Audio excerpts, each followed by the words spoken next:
People versus Limon. The record reflects she's present in court with her attorney and the people are represented. We do have Detective Meyer still on the stand, subject to direct by Mr. Smith. And all 12 plus 2 in the box. Good morning, everyone. Good morning. Nice to see you all back. Mr. Smith, if you'd like to continue. Thank you. Detective Meyer, when we left off yesterday, we listened to your first two contacts with Ms. Limon. Is that correct? Yes, sir. Okay, based on the information that you received in those interviews, what steps did you take in your investigation? At that point in the investigation, we were trying to obtain information from Ms. Limon regarding possible subjects who may be upset with Robert Limon, trying to catch some sort of lead for the investigation. At that point in time, we spoke with several other friends who were friends of Rob Limon to ask them if they had any information regarding subjects who may be upset with Robert Limon.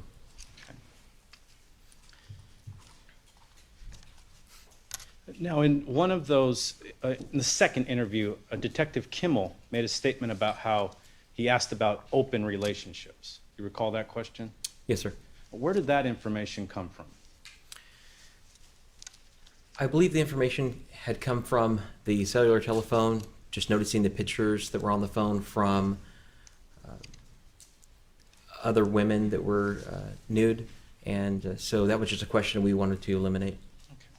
So you didn't have any specific knowledge at that point about their marriage, their relationship. You were just following up on a cellular phone. That's correct. At that point, we were just following up with the information from the phone that we had received.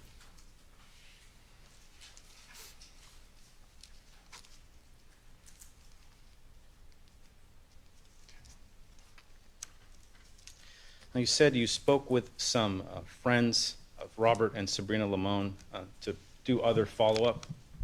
Yes, sir. Okay, who did you speak with? I believe the next friends that we contacted were Jason Bernatine and Kelly Bernatine.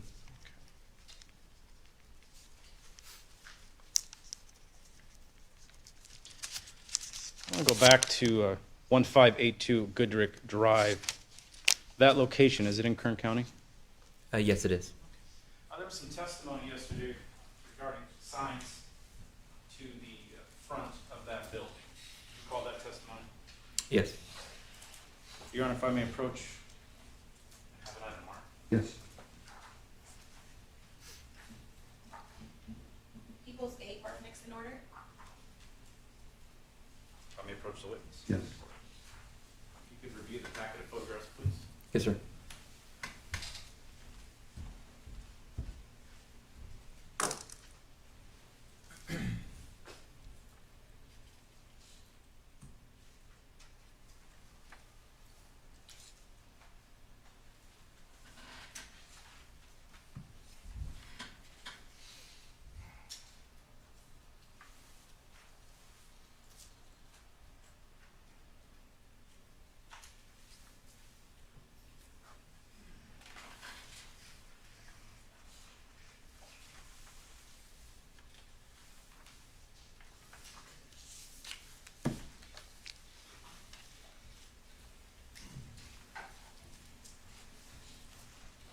Detective Meyer, do you recognize the photographs contained in People's 8?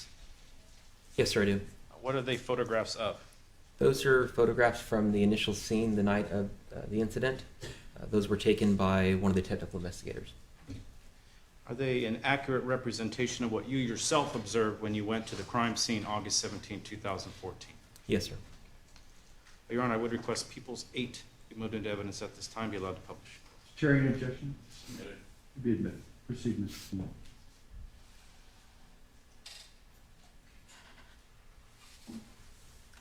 Starting with page 1, purely going to be asking about the front of the building.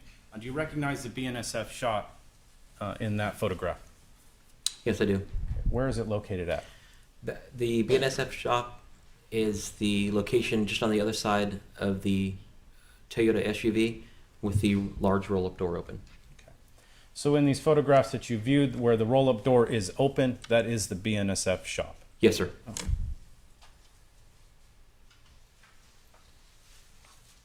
Page 2, People's 8. That is a picture facing east into the shop with the large roll-up door and the man door. BNSF railroad truck on the right of the photograph, and then the one inside the shop. Page 3 of People's 8. This is a photograph facing northbound, showing the front of the BNSF shop along with the two vehicles.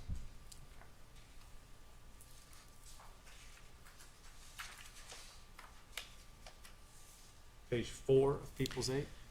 This is a photograph facing, it'd be northeast of the BNSF shop, the front of the shop, with the large roll-up door, the man door in the window, and the BNSF truck along with the, looks like a Pontiac Grand Am. There is some writing on a small white door to the front. Do you recall what that writing is? I believe that's the suite number, which would be 60. Page 5 of People's 8. This would be a photograph facing, it'd be southeast, the same front of the BNSF shop, depicting the BNSF work truck that Sean Ware arrived in, the large roll-up door, and looking into the shop, you could see Robert Limon's personal vehicle and the office. Page 6 of People's 8. This was a close-up photo of the Toyota SUV that was parked just to the north of the shop. It belonged to the people who own the shop just to the north of BNSF. Page 7, People's 8. This is a photograph of the truck that was just north of the shop also, belonging to the people who own the business to the north of BNSF. Page 8 of People's 8. This would be a close-up photograph of Sean Ware's work vehicle, BNSF. And then last page, page 9 of People's 8. And this is a close-up photograph of the Pontiac Grand Am belonging, I believe Sean Ware owned that vehicle.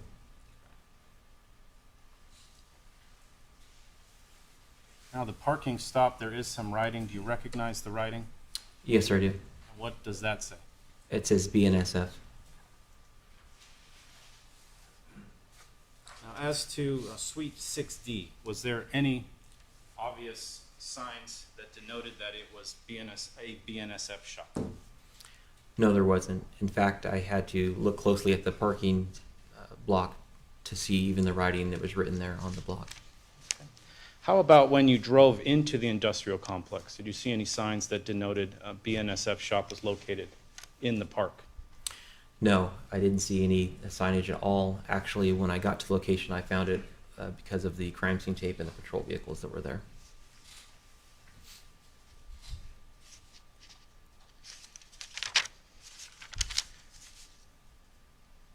Now, in the course of your investigation, did you learn Jonathan Hearn's cellular phone number?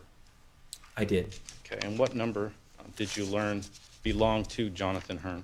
It's an area code of 760-987-3569. Now, based on that information, what requests did you make, or what search warrants did you enter? At that point in time, I had felt that he was possibly involved in the murder of Robert Limon, so I authored a search warrant for his phone records and sent him off to the telephone company to receive those records. Okay. Did you review those records at some time? Yes, I did. Okay. Did you see a subsequent number that was a common number called by Jonathan Hearn? Yes, I did. Okay, what number is that? It's also an area code of 760-998-7958. And that number showed up about on April 25th of 2014. And between that time of April 25th to September 1st, there were over 7,000 communications with that telephone number, Okay. either by text message or voice call. Based on that, what follow-up investigation did you do for that cellular phone number? At that point in time, I got another search warrant authored by a judge and sent that information off to the cellular telephone provider. They returned information on that cell phone, however, not having a subject's name attached to that phone number.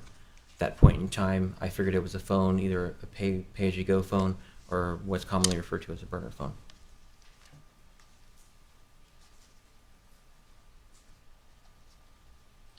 Did you later find out who was in possession of the phone with the number 760-998-7958? Yes, sir. Who was in possession of that phone? I later learned that that phone was possessed by Sabrina Limon.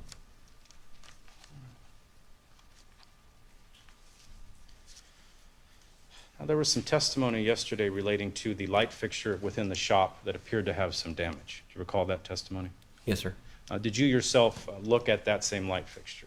Yes, sir, I did. Okay, what did you do? A few days later, I went back to the shop in Tehachapi to take a look around, just kind of getting a feel of the scene where it occurred at. And while I was there, I did take a look at the light fixture and actually retrieved a ladder from one of the employees and went up on the ladder to take a look at the light fixture. And looking at that, I noticed there was some significant damage, a scratch, where that one bulb would have been at that fell and hit the ground. Did you also request the technical investigators do some follow-up swabbing in the Bnsf shop? Yes, sir, I did. Okay, what did you request be done? At that point in time, when I went back to check that, I wanted to check swabs for DNA touch or touch DNA inside the office, and so we swabbed the drawers were people that basically the drawers from the desk that were opened up and the files were out. So we checked all the handles and stuff there.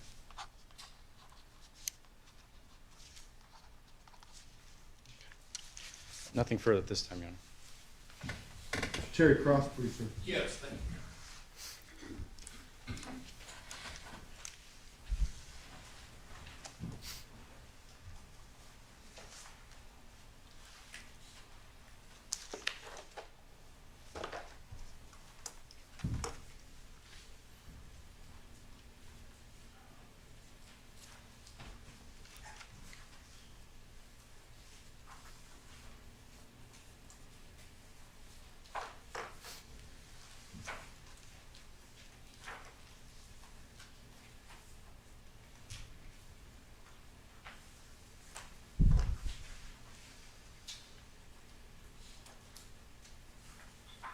Good morning, Detective Meyer.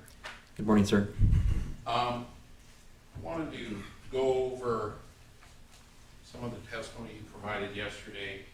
Specifically, I'll start with related to People's Exhibit 6. These are the video capture photos that you testified about. Yes, sir. Okay. Those are the ones that you personally obtained, is that right? I captured those from the video itself. Yeah. With regards to the video itself, on there, is there an actual timestamp on the photo itself? There's no actual timestamp on the photo itself. When it's captured from the screen, it doesn't include the timestamp on it. Okay. But there was a timestamp on the video. Yes, sir. And the information that's below that photograph on each page, that's information that you put on there. Yes, sir. Okay. I just want to make sure that that was clear. Okay. Okay. Now, the first photograph, you indicate, in your notations below, there was approximately 12 hours, which would be, I believe, about 4:12 p.m.? Yes, sir. Okay.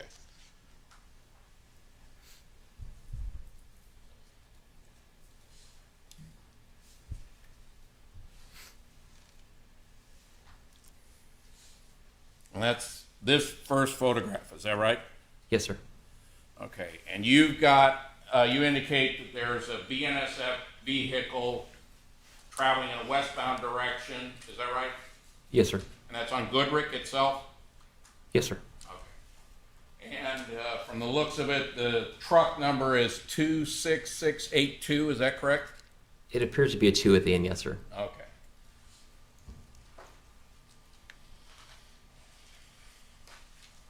And then the next photograph you have is approximately, I believe you indicated was approximately 3 minutes later, is that right? Yes, sir. And that's of a motorcycle traveling eastbound at approximately 6:15 or 16:15 hours or 4:15 p.m. Is that right? Yes, sir. Okay. So approximately 3 minutes after the truck leaves that area, driving in a westbound direction, you see a motorcycle going eastbound. Is that right? Yes, sir.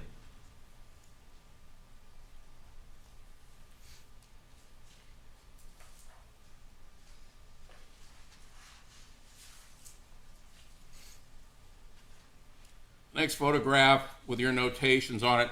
Again, you've got a person on a motorcycle, appears to be possibly the same motorcycle as in the prior photograph. Is that right? Yes, sir, that's correct. Okay, and this is approximately 2 minutes later after the prior photograph of the motorcycle going eastbound. You now have that motorcycle going westbound. Yes, sir. Okay. From those photographs, can you identify the person who's on the motorcycle? No, sir. And that's on all these photographs from Patco, right? And all these videos. That's correct, sir. Can't see any type of license plate, or you can't identify the person on the motorcycle. Is that right? That's correct, sir.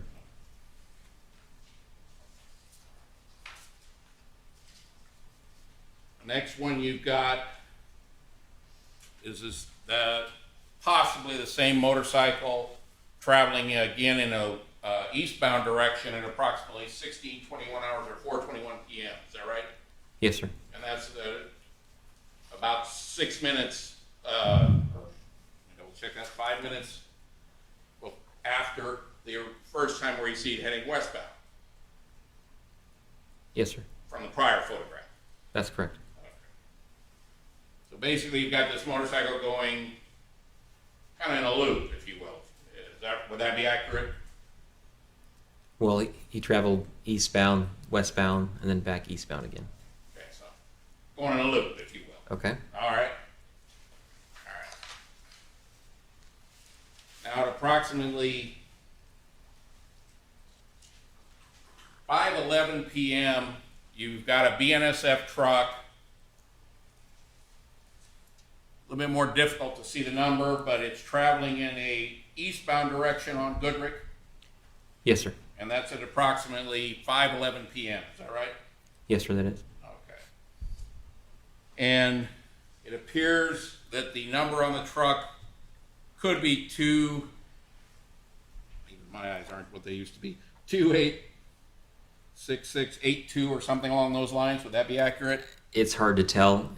When he was traveling westbound, he was on the right side of the road, so it captured the vehicle a little closer. Eastbound, a little further away, driving in the right side of traffic. So it could or might not be the same vehicle as you saw earlier, but it appears like it could be. It appears, yes. Okay.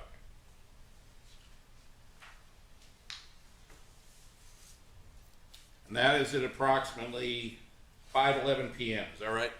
Yes, sir. Okay. Then you've got the motorcycle appears to be possibly the same motorcycle as you saw earlier, going in a eastbound direction, now headed in a westbound direction. Is that right? Yes, sir. And that's at approximately 5:48 p.m. Is that right? That's correct, sir. Okay. So we've got about make sure I get this right, 37-minute differential between when you see the Bnsf truck going in the eastbound direction before you see the motorcycle going in the westbound direction. Is that right? Yes, sir. But you'd seen the motorcycle go by earlier in an eastbound direction, approximately 16:21 hours, right? So about a half hour before that, Yes, sir. before you see the truck coming back, right? Yes, sir. Which means that and you didn't see the motorcyclist going in a westbound direction before the truck arrived at 5:11 p.m.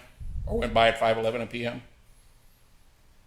No, sir. The motorcycle wasn't leaving the area before 5:11. Okay. So that means that the person on the motorcycle was at the scene for more than half an hour before the truck even arrived?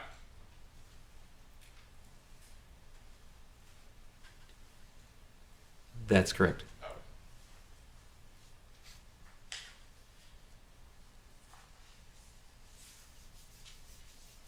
And last photograph in this group of People's Exhibit 6 You've got another Bnsf truck. Looks like it could be ending in a 3, but it's not easy to tell. Headed in a eastbound direction on Goodrick, is that right? Yes, sir. And that's at approximately 6:43 p.m., is that right?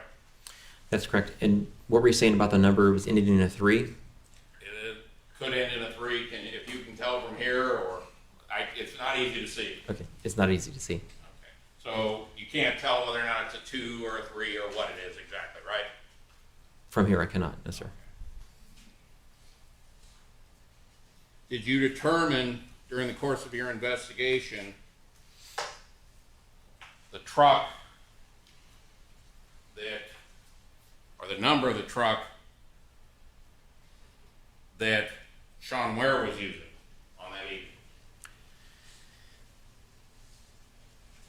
We did through the interview with Sean Ware. I don't remember the number offhand.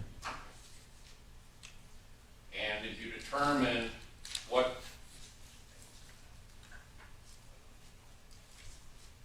truck number that Robert Limon was driving that day? Yeah, through that interview with Sean Ware, he told us which truck that Rob had been driving.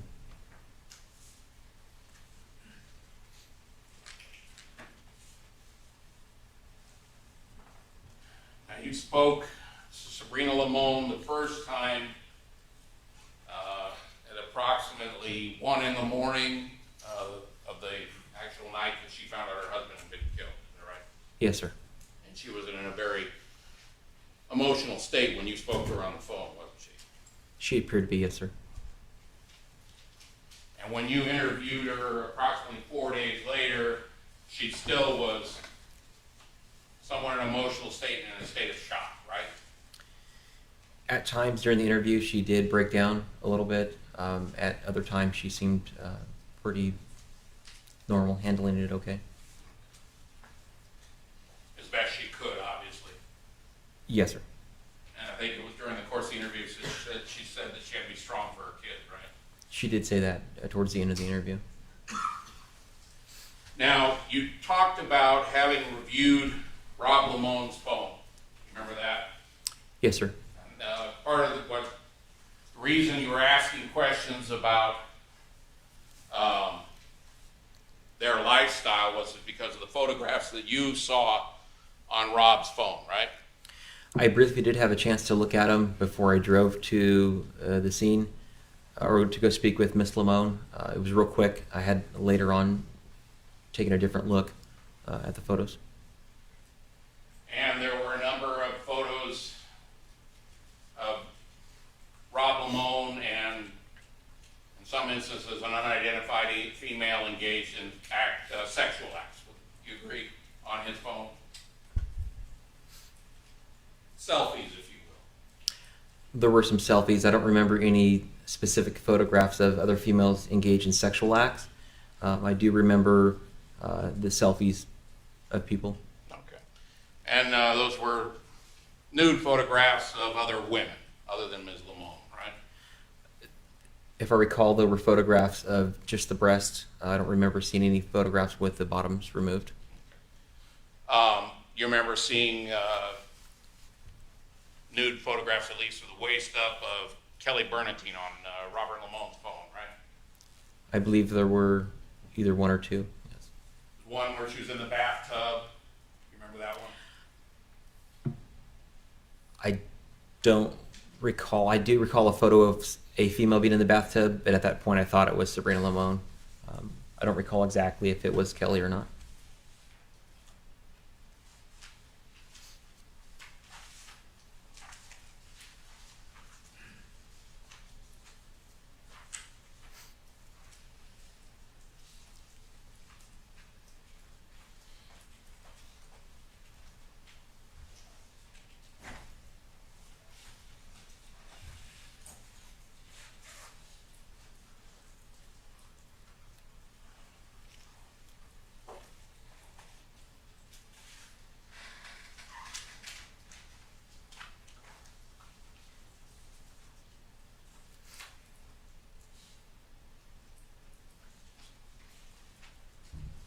Now, there was also a photograph, at least a upper torso of a brunette on there also. Is that right? I believe there was a photograph of maybe 3 women. I guess you would call it a selfie, or maybe somebody else took the photograph. And I believe there were 3 women in the photograph. And maybe one of them was a brunette. Well, you remember one of a selfie of a woman, brunette woman, upper torso, no clothes on Robert's phone. I believe there was a photograph, yes. Did you ever identify who that woman was? I don't believe we did at the time. Have you since?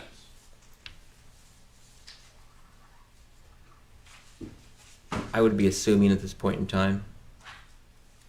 I'm sorry? I would be assuming. I believe it's one of their friends, but I don't know if it is or not. You never confirmed whether or not it was one of their friends or if it was another woman that Robert might have been involved with. Your Honor, objection vague as to what photo we're talking about. Sustained. I'm sorry, I missed the objection. Just vague as the photo. Okay.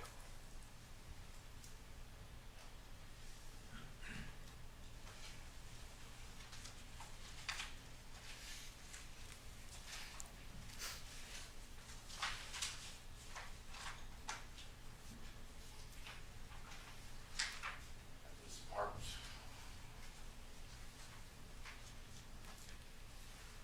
Defense Exhibit B, marked next in order. B is in Bravo. If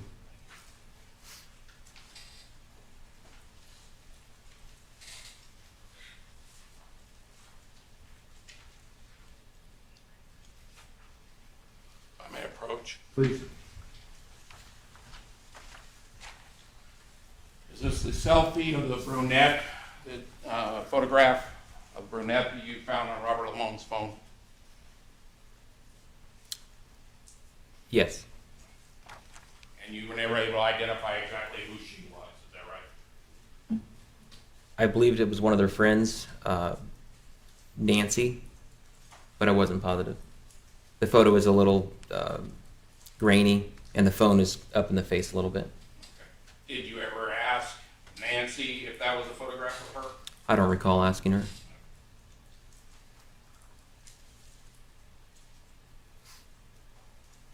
At some point during the course of your investigation, you found out that, in fact, Sabrina and Robert were actually involved in an open marriage, right? Yes, sir, I did. Okay.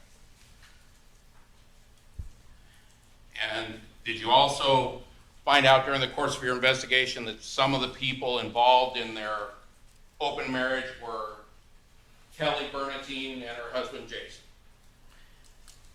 I don't believe that was specifically stated as far as Kelly and Jason. I know they were active in their lifestyle, the partying style. What I believe was learned was that they were not specifically connected to the wife swapping or spouse swapping. But you became aware at some point, did you not, that Robert Limon was actually engaged in sexual intercourse with Kelly Bernatine, did you not?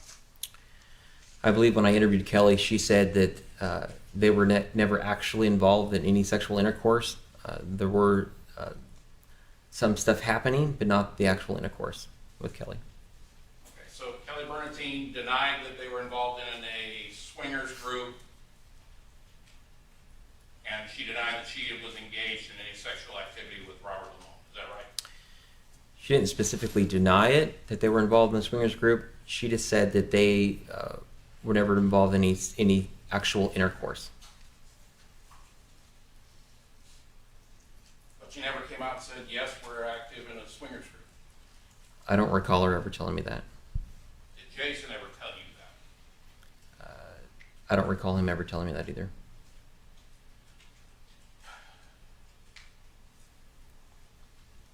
And you've got nude photos of Kelly Bernatine on Robert Lamone's phone. Is that right? Yes, sir.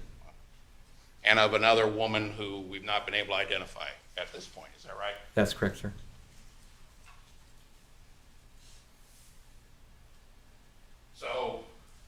if Ms. Bernatine was involved in this swingers group,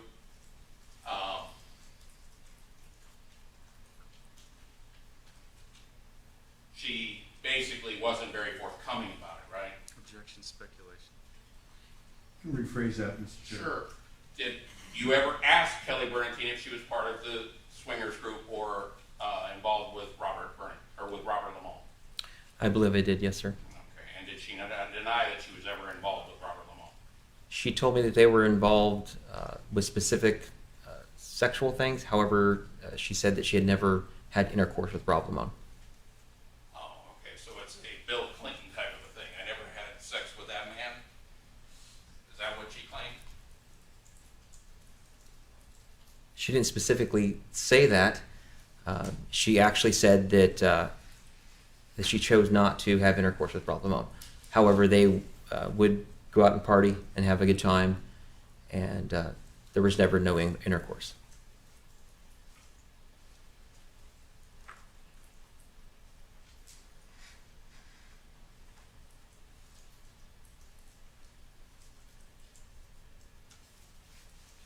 Now, as a part of the interview that Sabrina provided you, the two interviews that we've heard so far during the course of your investigation, you mentioned the fact that she had called Robert a number of times throughout the day. Is that right?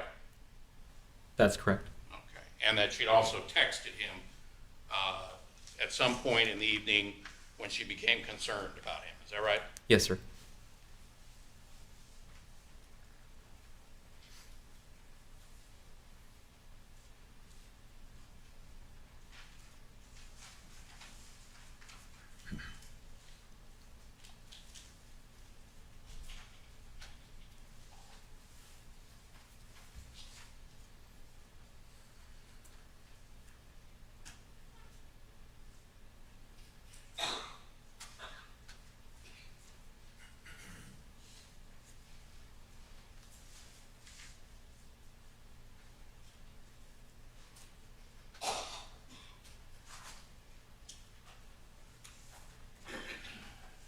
Start with what's been marked as Defense Exhibit A.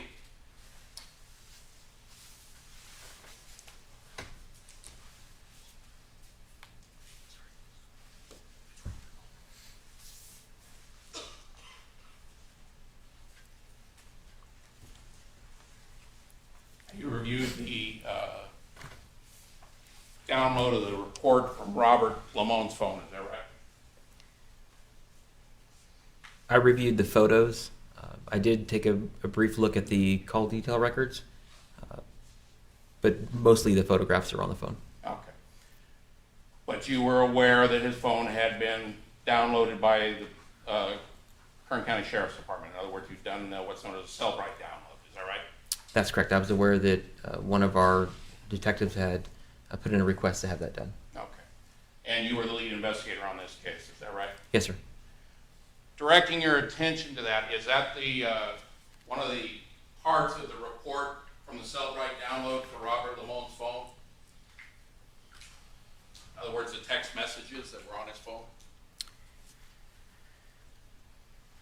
I haven't seen it in this format, but this appears to be from his phone. Okay.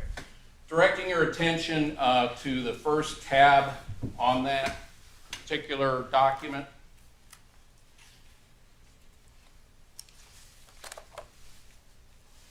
Is that a text message?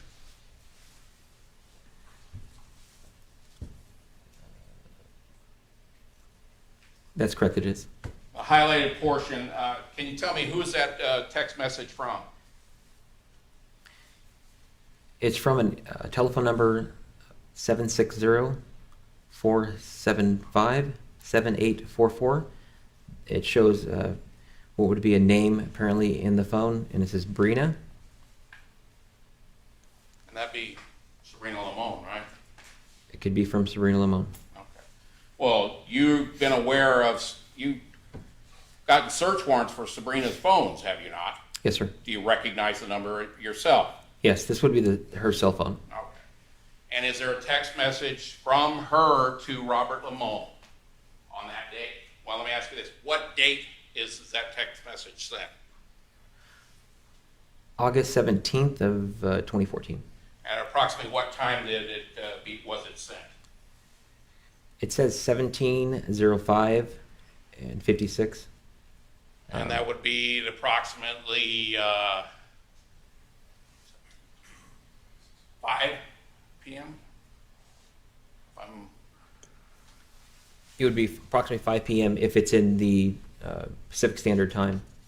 Which it indicates it's in, I believe, Greenwich Mean Time minus the 7, which would put it at the Pacific Standard Time, or Daylight Time, right? Correct. Okay. And what does the text message indicate from Ms. Limon to her husband? Would you like me to read it to you? Yes, sir. It says, Bear, I hope you are having a good day. I'm going to my mom's to visit for a bit. Call me on my cell. Love Okay. you. Go ahead. Love you. Responder Rob with 3 happy faces. Now, Ms. Limon had indicated to you during her interview that her mother had just gotten out of the hospital, correct? Yes, she did. And that she went over the day Rob was killed to see her mother, right? Yes, she did. And that is consistent with what she had told you when she was interviewed, right? That is correct. Okay. And if you turn to the next tab, are there 2 additional text messages from Ms. Limon to Robert Limon on that printout? Yes. And the first one, approximately what time was that sent? Same date at 1900 hours, which would be 7 o'clock. Okay. And what does she indicate with regards to, in that text message that she sent to Robert Limon on the day he was killed? Would you like me to read it for you? Yes, sir. It says, Call me, Bear. I'm home now, getting the kids dinner and ready for school. Yay. And this was a Sunday evening, was it not? Yes, sir. Okay. And she's indicating in the text that she's getting the kids ready for, will be probably the first day of school, right? I believe that's what she told me. The following day was going to be the first day of school. And the second text message, was that also sent on August 17th, 2014? Yes, sir. And at approximately what time was that text message sent? At 2013 hours, which would be just after 8 o'clock. And what does Ms. Limon indicate in the text to her husband? Would you like me to read it for you? Please. Babe, I'm worried about you. Call me. Leanna wants to say goodnight. Certainly, and at that point, Ms. Limon hadn't been notified about her husband's death yet, right? That you're aware of. That I'm aware of. In fact, you didn't, or any other police officer that you know of, made any death notification to Ms. Limon, is that right? No, we did not. That was handled by some personnel from the railroad, is that right? I believe the railroad employees went out there and spoke with her. That's correct. Typically, we'll have our coroner's division make contact with the victim's family. Was that done in this case? It was. It appears to be done at a later time. If you guys remember the telephone call I had with her originally, she was speaking to a lady by the name of Rebecca, and Rebecca at the time was one of our coroners.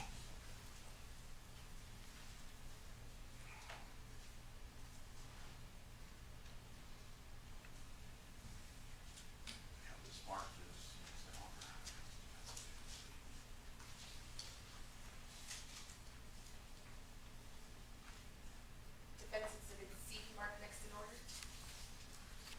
C is in Charlie.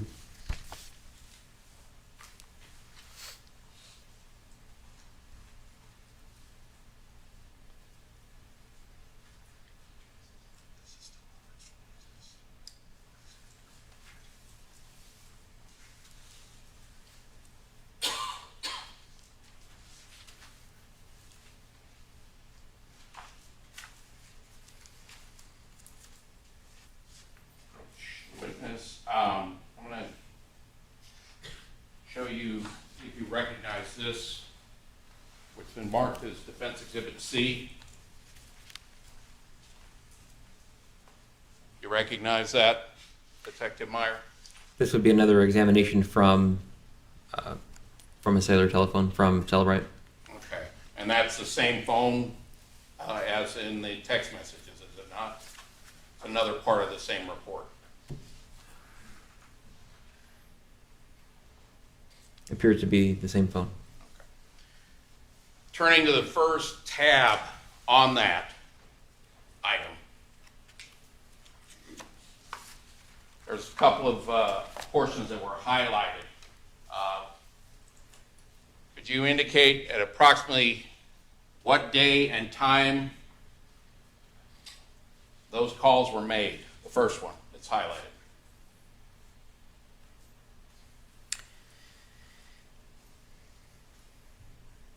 The first one was on the same day, August 17th, 2014. It shows at 09:33 hours and 40 seconds, which would have been about 9:30 in the morning. And who was that call made to, based upon the indication from the printout? From whom to where? This was an outgoing phone call made to their home phone number. And that's at approximately, I think you said 9 in the morning, 9:30 in the morning? 9:33 and 40 seconds, approximately. And what's the duration of that call?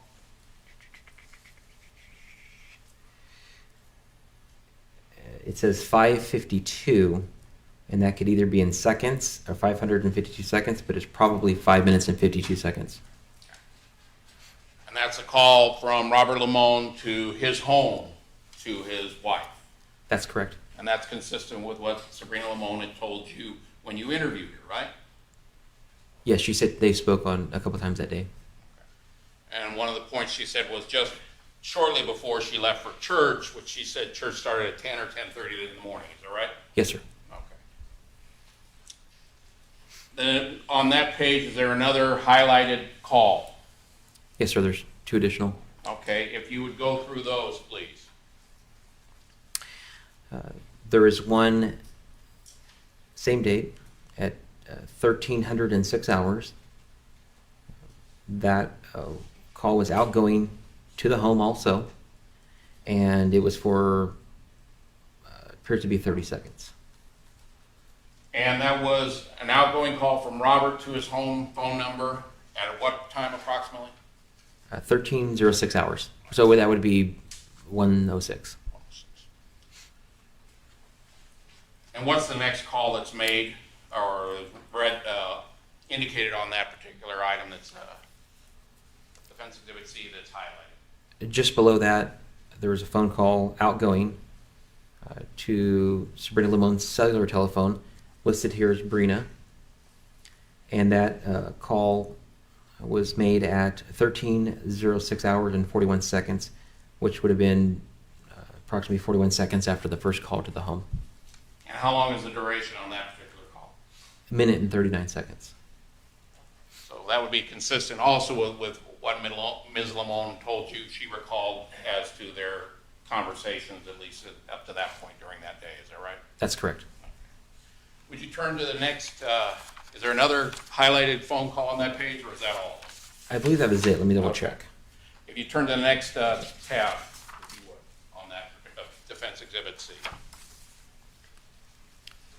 You know what those are? The highlighted portions. Oh, yes. What are they? They're missed telephone calls. And when do they start? They start at 1336 hours, which would have been 136. And who are the highlighted calls from? And to? They're from Rob Limon, his phone, and there were 5 to the home telephone number, and then 2 to Sabrina Limon's cellular telephone. And are there continuing phone calls that are missed to Rob Limon's phone?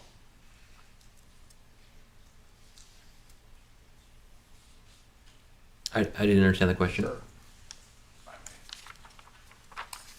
Talk about the next page. Yes. Okay. Are there calls being made to Robert Limon's phone on that next page that are highlighted? Yes.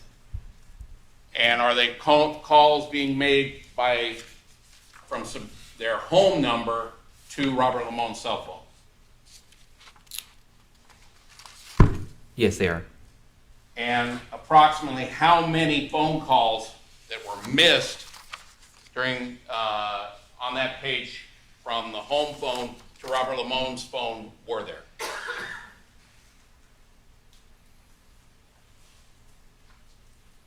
Approximately 17. And when did the phone calls start? What time? On this page, they started at 19:29 hours. And that would be at approximately 7:29 p.m., is that right? That's correct. And when's the last missed phone call made to Robert's phone from Ms. Limon's home phone? On this page, the last one that's noted here is at 20:24 hours, which would have been 8:24 p.m. That would be also consistent with what Ms. Limon told you during the course of the interview with regards to her attempts to contact her husband on the day he was killed, correct? That's correct.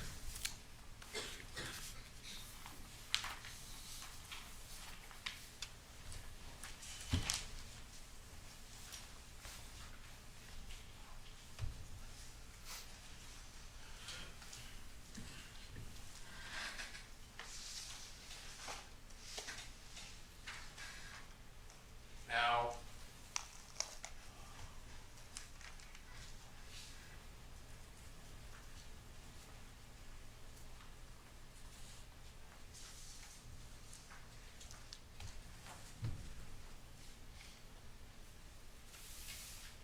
Detective Meyer, how many times since you were assigned to this case have you been back out to the location of where the homicide took place?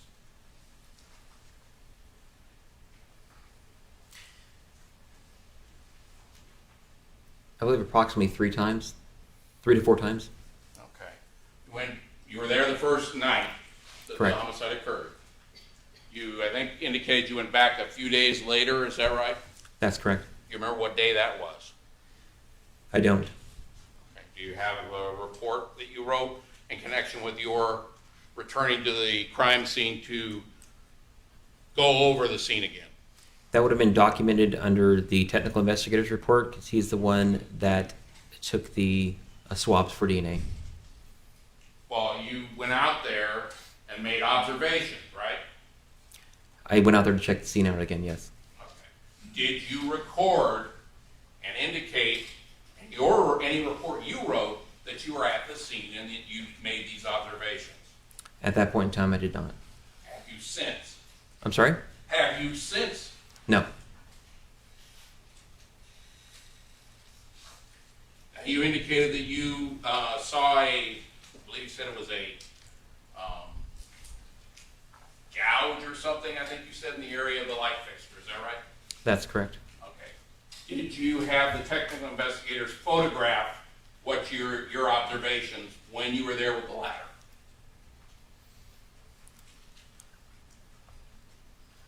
I would have to check the technical investigator's report. I know originally it was photographed. When we went back to take a look at the scene again and get the swabs, I'm not sure if we re-photographed it or not. Okay. Who was the technical investigator that was out there with you? I believe that day it was Kevin Thompson. He's already testified here earlier, is that right? Yes, sir. Certainly, if he had actually taken photographs, wouldn't Mr. Smith ask him about that? Maybe not at this point in time in the trial, sir. Okay. So what you're saying is he'll bring him back and he'll be able to testify about the photographs that he took of these gouges that you saw in the light fixture. I wasn't for sure if there were photographs taken at the time, so if he didn't take photographs, he wouldn't be able to testify to that. And I'm not exactly sure what Mr. Smith has planned for Kevin Thompson later. Now, on all these photographs on People's Exhibit 8, the large roll-up door, which was the entrance, if you will, at least the vehicle entrance into that particular suite, was up. Is that right? Yes, sir. Okay. And how many times when you were out there and you observed the building was the door closed?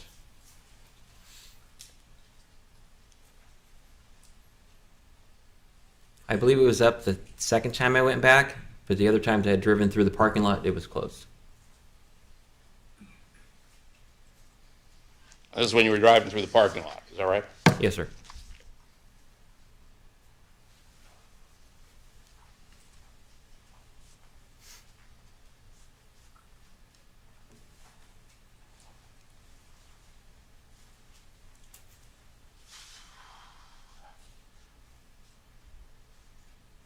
Now, during the course of the interview with Ms. Limon, she also indicated that it was not unusual if during the course of his workday when Robert was in Tehachapi that he would, how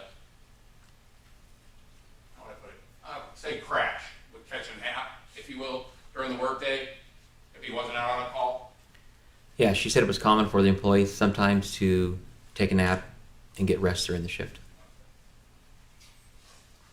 So, with regards to whether or not the large door was up or down, you don't know whether or not he might have been catching a nap and lowered all the doors and closed down the building so no one would get into the building when he was sleeping, right? That would be an assumption. I don't know for sure. Okay. You don't know? I do not know. Okay. Did you ever ask any of the other BNSF employees who worked there if they caught naps when they were working and how they handled the building as far as securing the building when they were sleeping? I don't believe we did. Okay.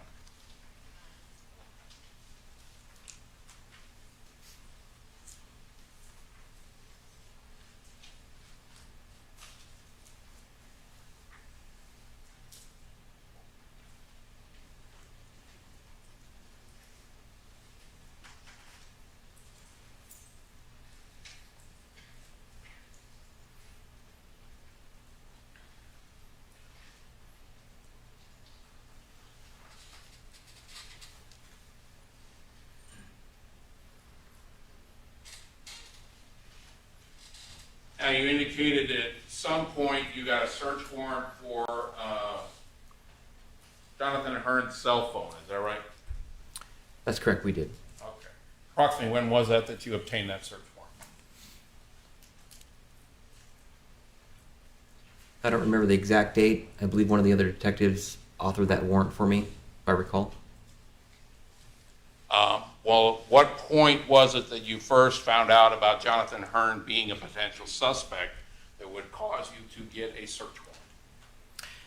After I received information from the friend Jason Bernatine, I started doing some investigative leads through Jonathan Hearn, his vehicles he drove, types of firearms he owned. At that point, we had enough information to author a search warrant. When was it that you were told about Jonathan by the Bernatines? I believe that was on August 29th, somewhere around that date. I'd spoken with Jason Bernatine.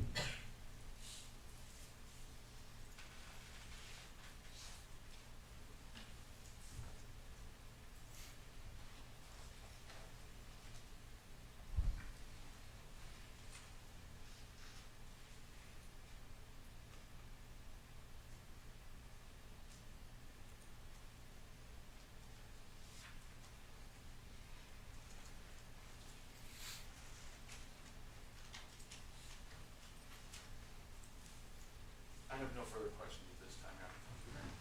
Thanks. Thank you. Detective Meyer, during your course of being at the shop, were you able to find out if anything had actually been taken from the BNSF shop on August 17, 2014? Yes, sir. Okay. What did you find had actually been taken? Objection, hearsay.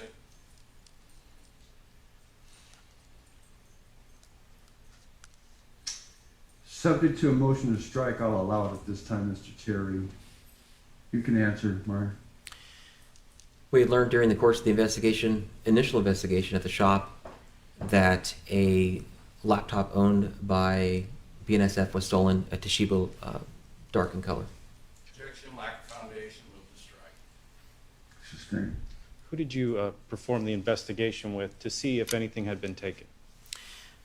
There were other BNSF employees that arrived, and one who assisted with the investigation was I believe he was a special police officer at the time, Thomas Gates.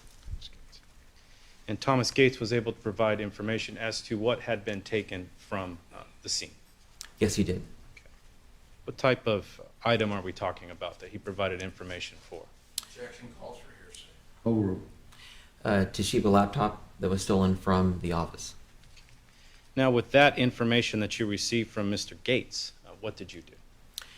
We received the information from laptop, such as the serial number, and I believe he also gave us the BNSF employee or the employer identification number they had placed on the laptop, and we were able to place that in the stolen property system. Now, when you place something in the stolen property system, what type of, you get a printout or what do you get?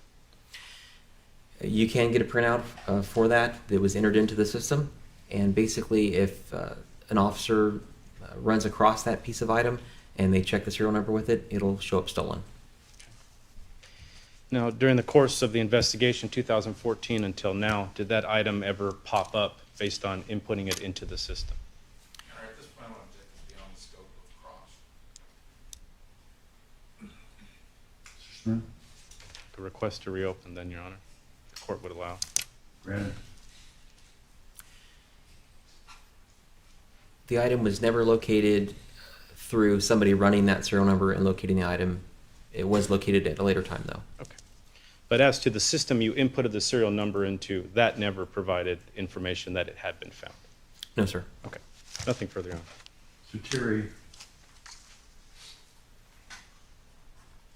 Nothing further. All right. Step down, Detective. Yes, sir. For now, correct, Mr. Smith? Yes, Your Honor.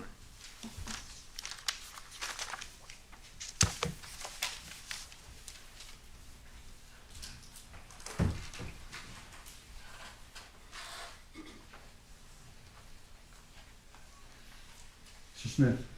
People call Jason Bernatine.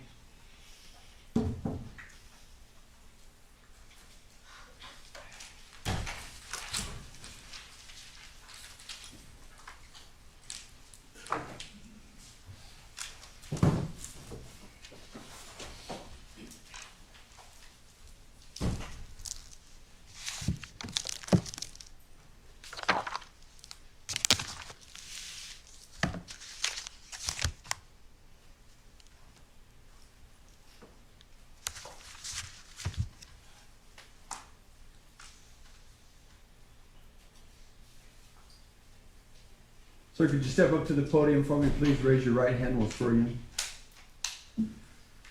This podium right here? Yes, sir. You do solemnly state that the testimony you shall give in this matter shall be the truth, the whole truth, and nothing but the truth, so help you God? I do. Come on up, have a seat.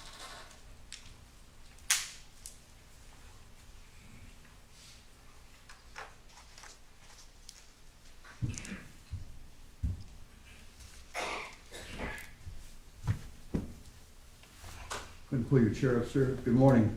Good morning. Can you tell us your name and spell your last name for the record? My name is Jason Anthony Bernatine. My last name is Bernatene. Thank you. Your witness, counsel. Thank you.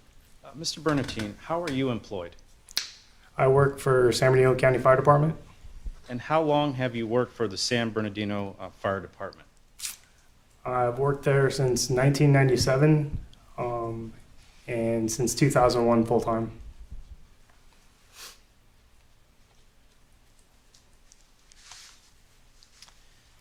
When did you first come into contact, or when did you first meet Robert Limon?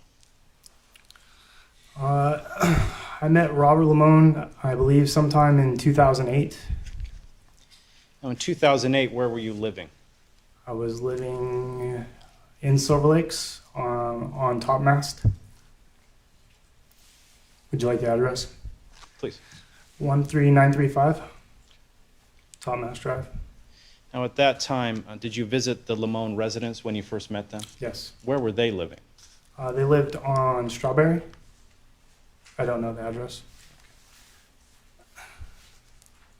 Now, how did you first come to meet Robert? My wife became friends with his wife, and then eventually I met Rob. I think the first time I met him was at a barbecue at his house. Now, the time frame we're talking about, is that still 2008? Yes. Did it take a while to become friends, or what No. happened? Rob was a really likable guy. So was Sabrina. And we became friends very fast. He was a really friendly guy.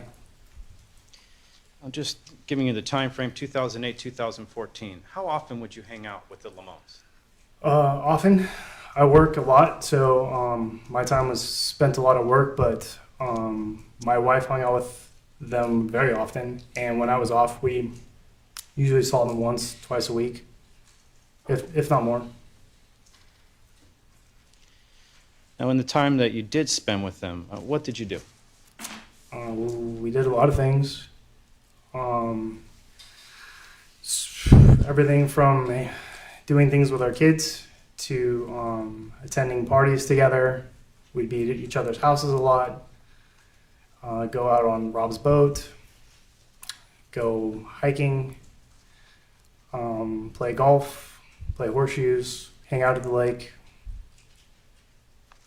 We did a lot of holiday things together, a lot of holiday events.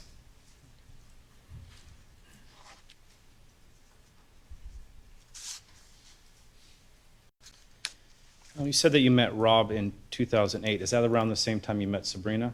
I actually met Sabrina first. She would come over to my house with my wife, so I met her first.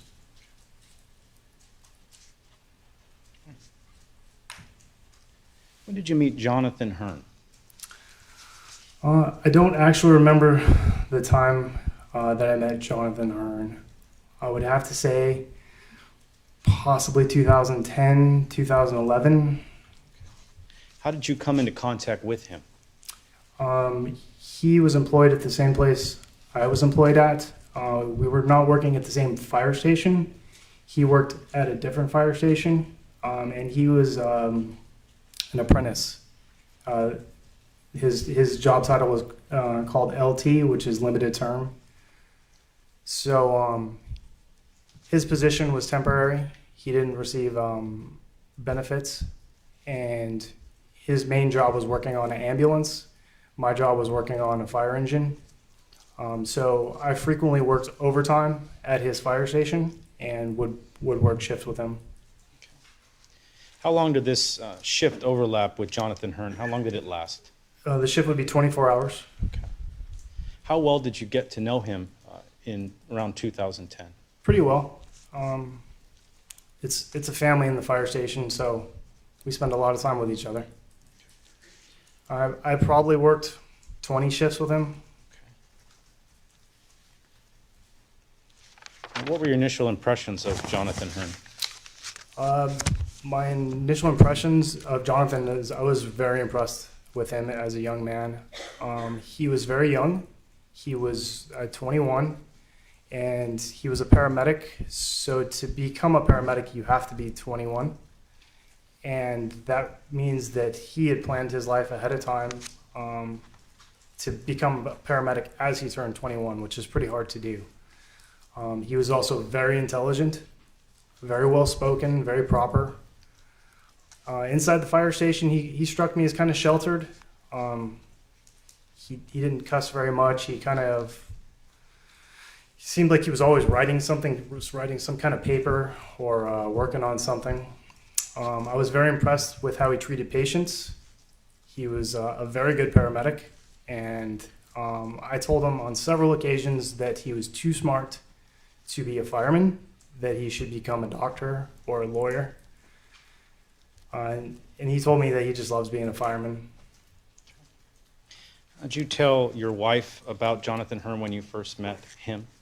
I don't know if I told her when I first met him, but eventually I told her about him. I talk about a lot of the guys I work with to her. You said in this time frame, we're talking about 2010, you did about 20 shifts with Jonathan Hearn. Yeah, roughly. It's a guess, but I did a lot of shifts. What was the reason that you no longer worked with Jonathan Hearn? He got hired full-time with Redlands Fire Department, so he left that limited term position.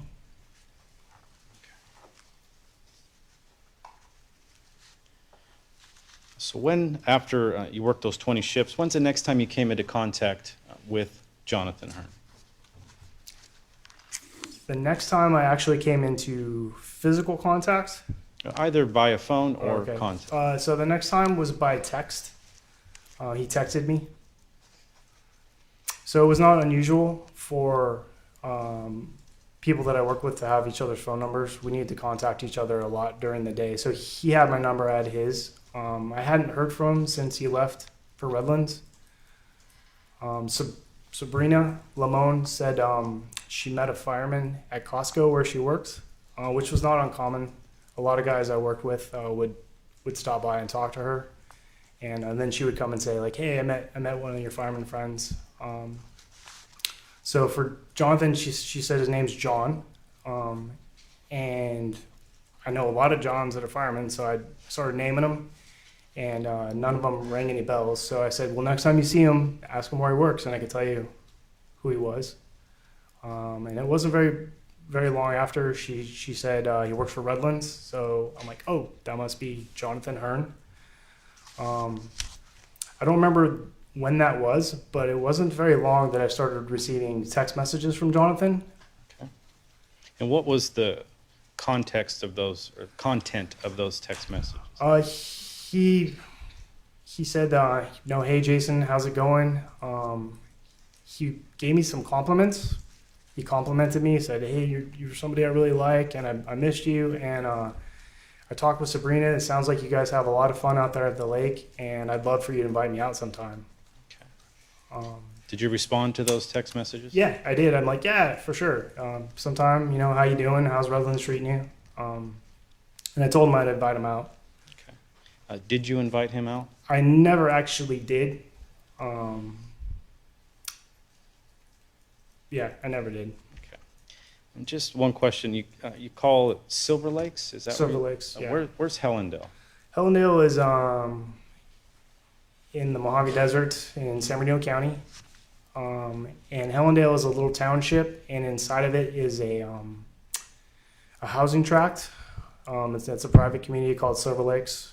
In there's a couple lakes, a golf course, about 3,500 homes. Okay.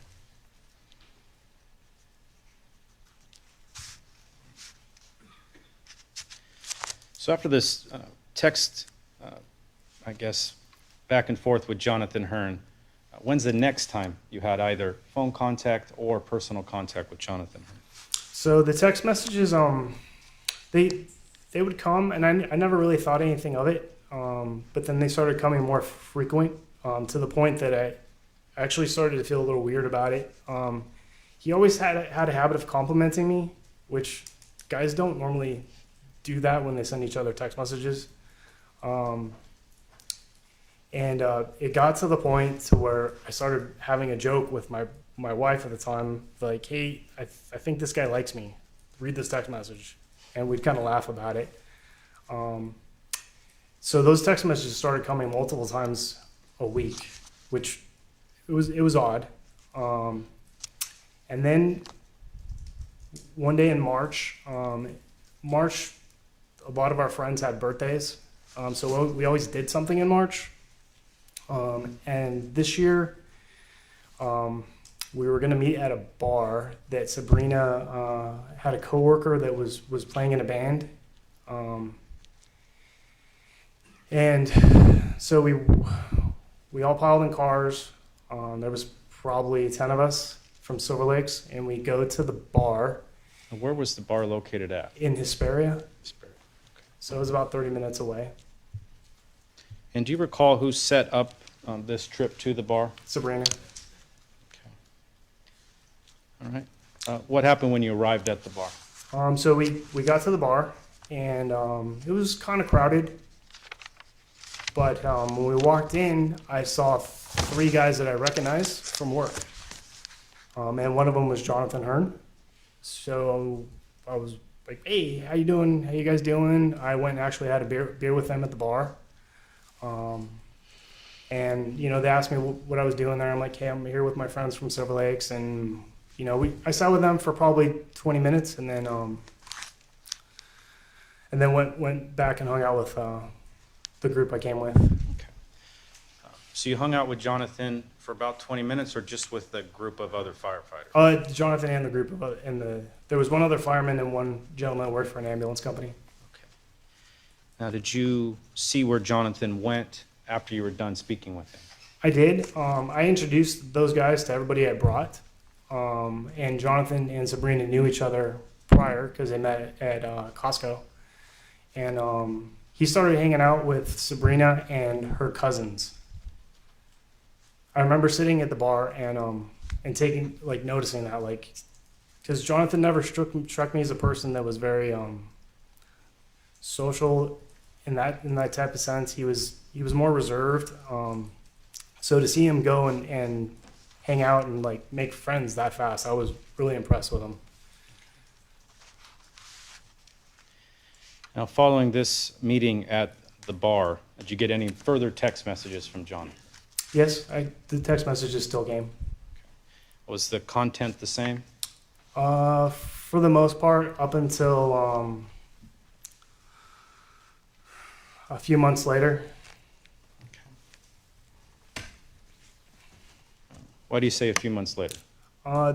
He sent me a text message one day when I was working on I bought a new house and we were rehabbing it. Robert Limon was there and my wife was there. We were fixing the house up, doing some drywall work, and I got a text message from Jonathan, except this one just said, hey, Jason, I need your buddy Rob's phone number. Can you call me? Okay. Did you call him? I did.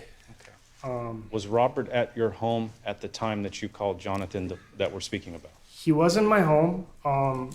So the text message just seemed a little weird to me. And my wife had said that Sabrina had been acting strange lately, and she told me she knew.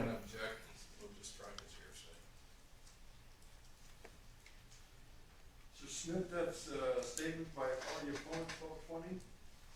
On the other hand, it's coming through him, so there's a gap. Sustained. Understood. Were you present when Jonathan Hearn called your house to speak with Robert?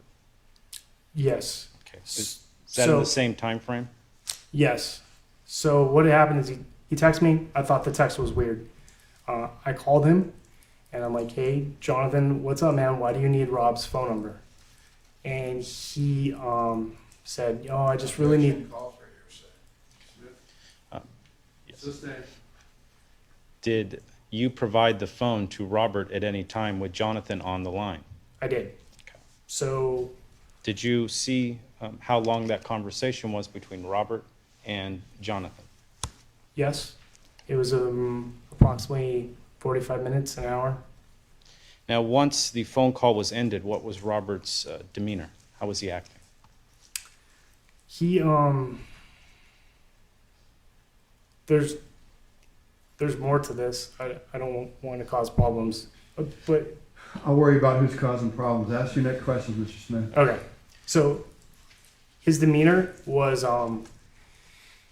there was a problem during the conversation, and that's why he spoke with Jonathan.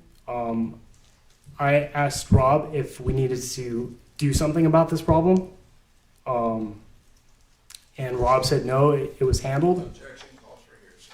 Sustained. Next question. It'll be strict. When's the next time you had contact with Jonathan Hearn? So the next time I spoke with Jonathan, I was coming back from a doctor's appointment. We stopped at Costco, and my wife went into Costco. I stayed in the car. I wasn't able to walk on my knee. She came out upset, and she said she just saw Jonathan. Calls for hearsay. Sustained. Did you go into Costco that day and see Jonathan? I did not. I had called him after that. Okay. And what did you tell Jonathan when you called him? So I called Jonathan, and we had a previous conversation where I told him to stay away from the Limons. So when I found out that he was there and I was talking to Sabrina, I told him, what are you doing? You were supposed to stay out of that Costco. You were supposed to stay away from Sabrina. He then told me, Objection, calls for hearsay. Sustained. Okay. What's the time frame of the call that you're talking about to Jonathan Hearn to stay away from Sabrina? it was approximately 15 minutes. What year did that take place? It'd be the year Rob passed away. Sometime around February, January, February. Okay.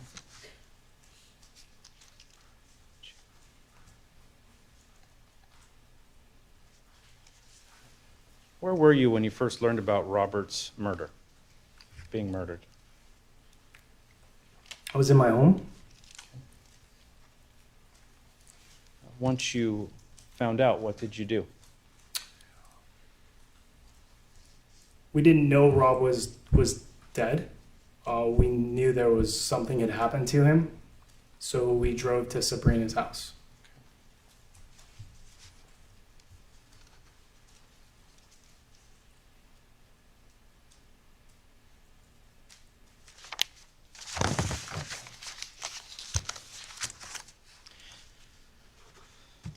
Now, in the weeks following, did you either receive any text messages from Jonathan Hearn, or see him in person? So Rob died on Sunday. We had the funeral the following weekend. That following Friday, I received a phone call from Jonathan Hearn.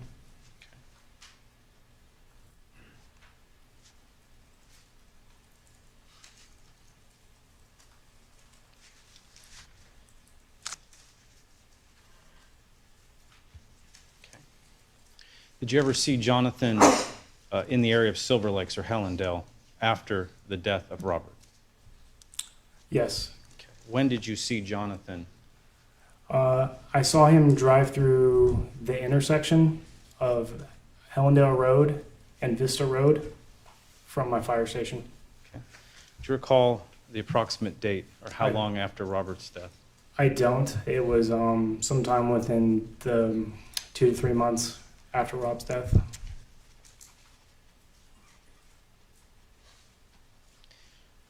After Robert's death, did you ever speak with Sabrina about Jonathan Hearn? I did. What did she tell you? I had found out that Jonathan had brought her flowers.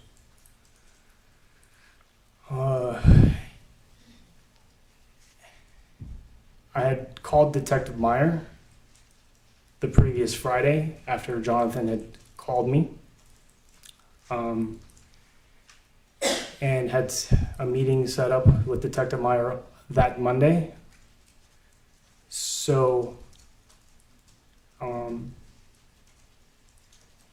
called Sabrina to actually have her come and meet me when I was meeting Detective Meyer, but I did not tell her that that was the reason I needed to meet her. She did not show up at that time. She left a voicemail at 10 o'clock that night saying that she could not make it. The following morning, I called her and I had not decided if I was going to tell her that I had talked with Detective Meyer or not. But I did want to address the fact that Jonathan went to her house, and I told her that I did not trust Jonathan, that he had tried to use me in the past to get close to her. And I told her about the text messages he was sending me to try to invite him out to Silver Lakes. At that time, she told me that she doesn't have a right to turn anyone in her life away, and that she gets that guy. At that time, I decided I was not going to tell her that I talked to Detective Meyer.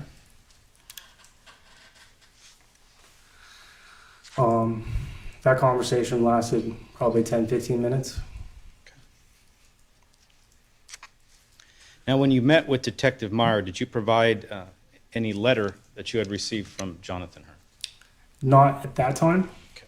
I provided him with a voicemail that Jonathan had left me. Okay. So the audio that you received from Jonathan, you gave that to Detective Meyer? Yes. That was the Monday where I first met Detective Meyer in person. Okay. Did you also provide Detective Meyer some text messages that you had received as well? Yes, I gave him all the text messages that Jonathan had sent me. Okay. Did you ever receive a letter from Jonathan Hearn? I did. How long was it between receiving the voicemail from Jonathan to receiving the letter from Jonathan? Probably 2 weeks.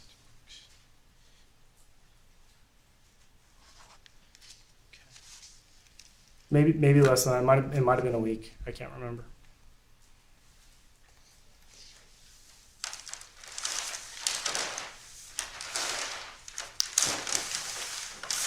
Mr. Smith? Is that a good spot? All right, let's take our morning recess there, 15 minutes. Remember not to form or express any opinion or discuss the case. See you all back in 15 minutes.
Department 6 is back in session. All right, we're back on the record on People versus Limon. Record reflects that she's present in court with her attorney and the people are represented. We do have Mr. Bernatine on the stand, still subject to direct by Mr. Smith and all 12 plus 4 in the box. Continue, Mr. Smith. You're gonna come and approach, have mine and Mark. Yes. People's 9 mark next in order. Let me approach the witness. Please. Mr. Bernatine, showing you what's been marked as People's 9, if you could look at that, please. You recognize the letter? I do. Who is the letter from? I was from Jonathan Hearn. And what is the approximate time frame for receipt of this letter after the death of Robert Limon? It was approximately 2 weeks.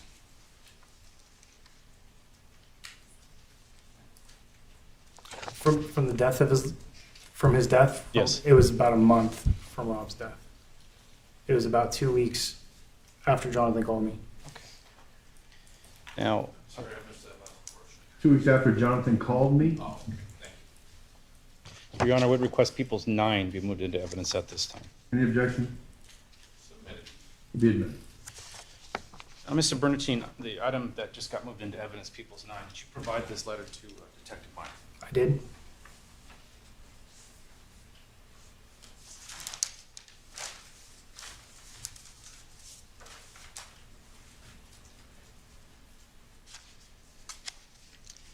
How many times did you speak with Detective Meyer? Several. Just to go over them, the first time you provided information about a phone call and text messages. The first time, I actually called him a few days after Rob's murder, and I wanted to go put up flyers in Tehachapi. So I wanted his advice on if we should do that. Okay. And then the second time was the day Jonathan had called me. I talked it over with my wife, and we decided that that phone call was weird, and the voicemail he left me was very strange. It was strange that he was coming around. And so that was the second time I called Detective Meyer. And then I met with him the following Monday.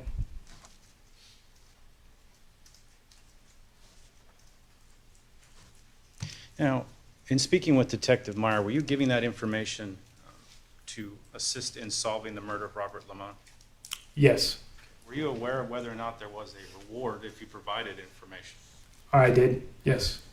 Was the reward the driving factor for you providing information to Detective Meyer? No.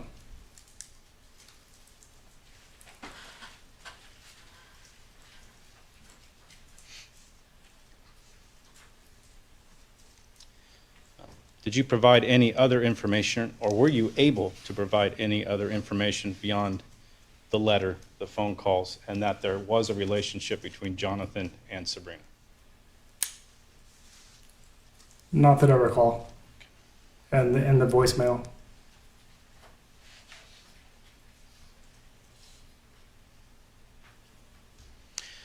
You provided one time that you spoke with Sabrina about Jonathan Hearn after Robert's death. Did you have any other conversations with Sabrina specifically about Jonathan?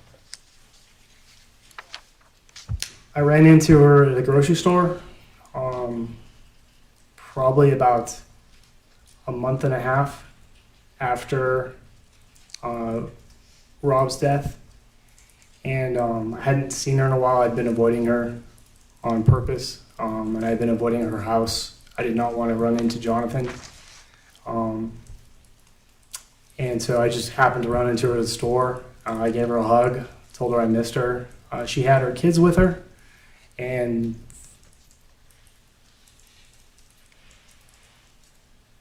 the kids mentioned Jonathan. Objection calls for hearsay. Assistant. So, 1 second. Next question, Mr. Smith. Beaster. And did the kids talk with you? the kids did speak with me. Yeah, they gave me a hug.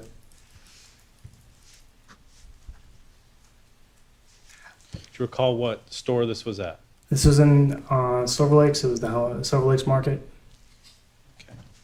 Now, after the children spoke with you, they did provide you some information, correct? Yes. What was Sabrina's reaction to that information being provided? She changed the subject, kind of hushed them away.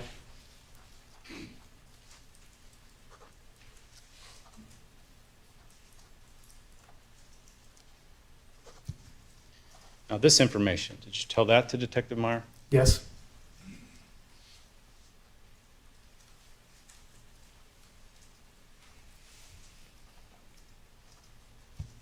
Okay. Nothing further.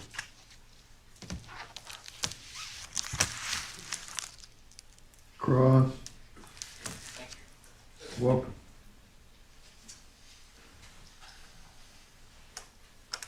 Good morning, Mr. Bernstein. Good morning. Mr. Bernstein, at the time of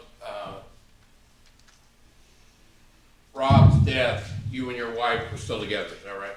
Correct. You're now divorced? Yes.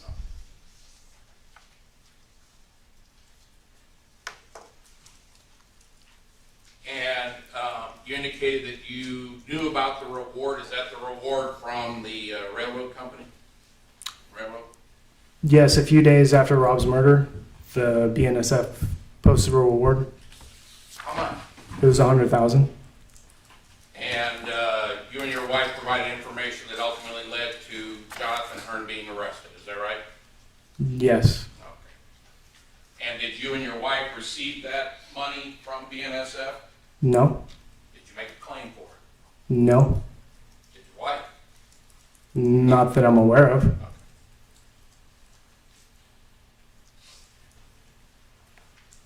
Now you met the Limons in about, I think it was 2008, you said, is that right? Yes. And that was when they moved into the Silver Lakes area in Helena.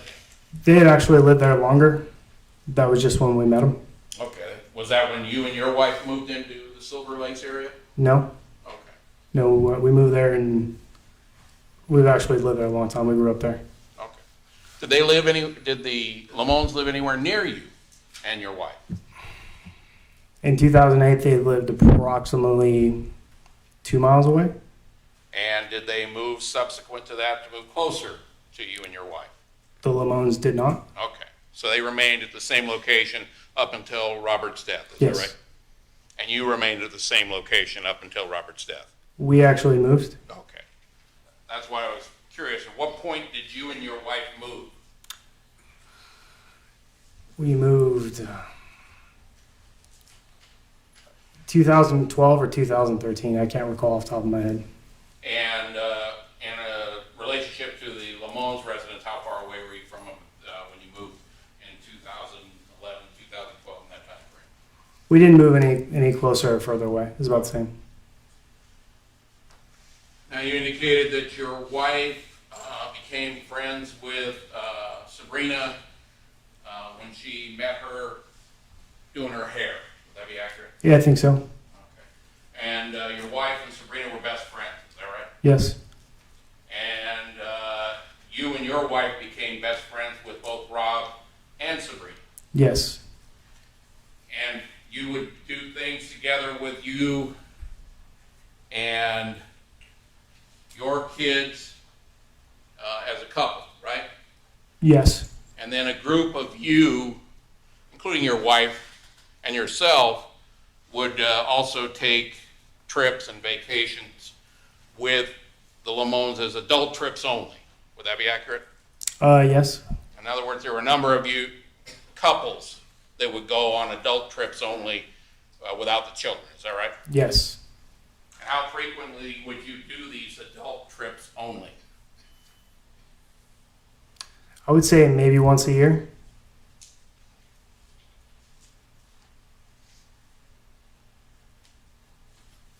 Now,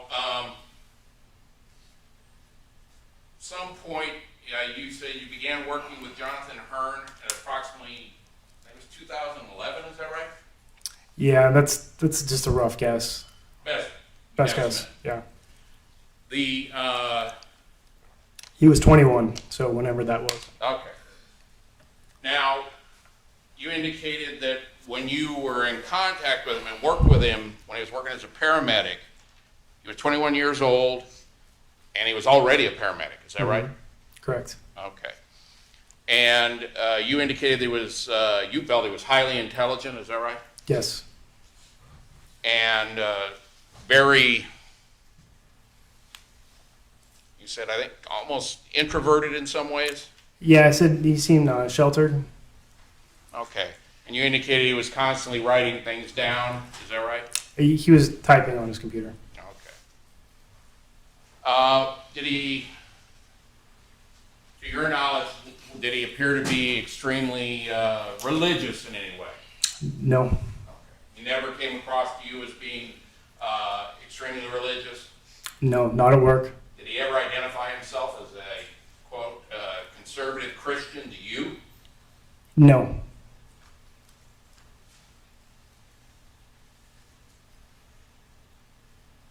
Not at work during the time frame you're talking. Well, during the time frame that you knew him from 2011 until 2014, when you were having contact with him, did he ever indicate to you he was a conservative Christian?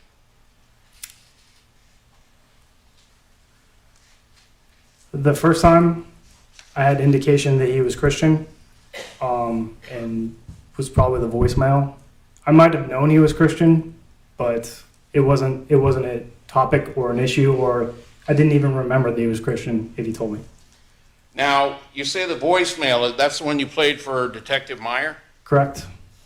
And what led you to believe in that voicemail that he was a conservative Christian? References to God. A lot of them? There were several.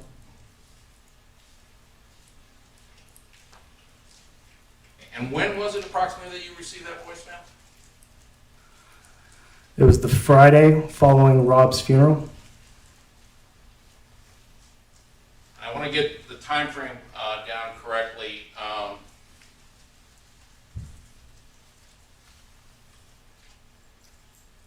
Rob was killed on August 17th, is that right? Correct. His funeral was August 22nd. It was the following weekend. Sound about right? And then it was approximately 2 weeks later you got the voicemail? So I don't have a calendar, but if the funeral was on the 22nd, and I believe his funeral was on a Sunday, it was the following Friday, so it would have been 29th. 29th. 27th. Now, there was the incident, I want to go over that a little bit. You indicated you were getting text messages continuously from Jonathan Hearn,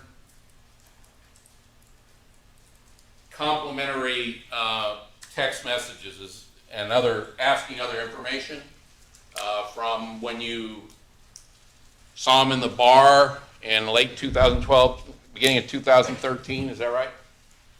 Yes, Okay. and he wanted me to invite him out to Silver Lakes. Okay.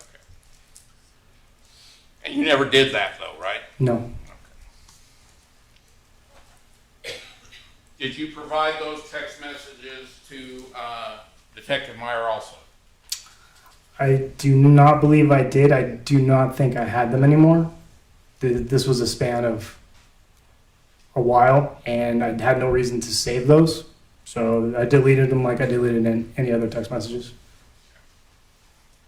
So with regards to those text messages, there's no evidence that you actually received those, that you have with you, physically? Correct. Okay.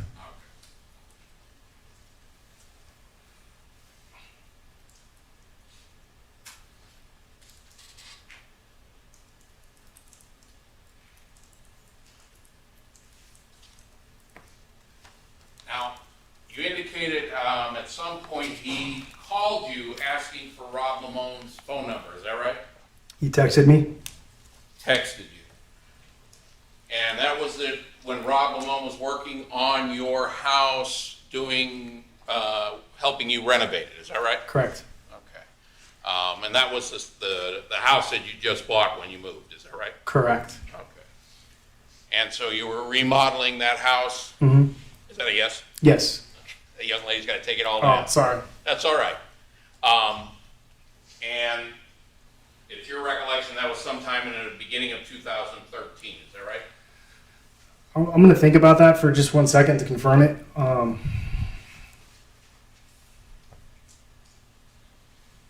We lived in the house at least a year before Rob passed away, so it was probably 2013. And at that point, Rob was at your house. He was in my house, yes. And where were you when you received this text message? I was in my house working. I walked by my phone because I didn't have it on me, and I saw the text message from Jonathan.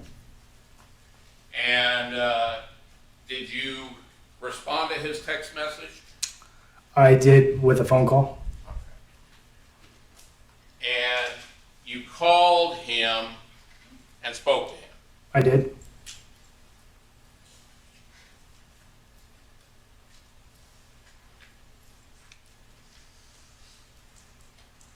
I'll make sure I get this right.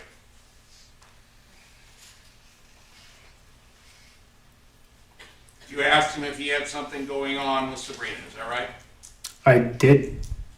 And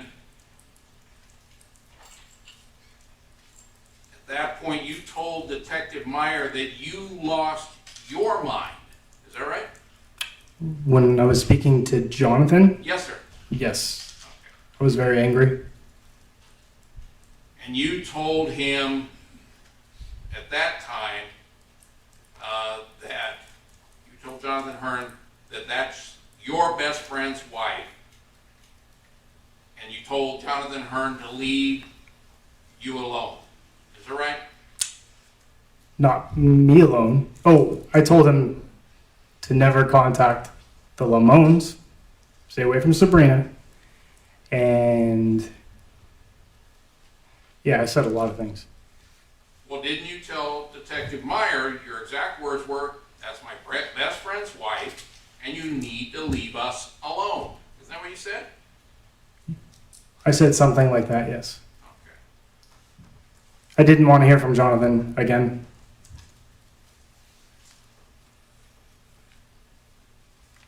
At that point, you went to Robert Limon and told him that you had Jonathan Hearn on the phone. Is that right? Correct. And Actually, I said something prior to that. well, you said, dude, I don't know what's up, but I have Jonathan Hearn on the phone. I said, I have something to tell you. I don't know how to tell you this, but I have Jonathan Hearn on the phone, and he's been having an affair with Sabrina. Well, what you told Detective Meyer is the following. Dude, I don't know what's up, but I have Jonathan Hearn on the phone, and he wants to talk to you. And I think it's something bad, dude. Is that right? Isn't that what you told Robert? I told Rob that Jonathan was having an affair with Sabrina, and I had Jonathan on the phone. So what you told Detective Meyer in 2014 when he interviewed you, which I just quoted, that's not accurate. If there's a conflict in the exact words, that's what I told him. Okay.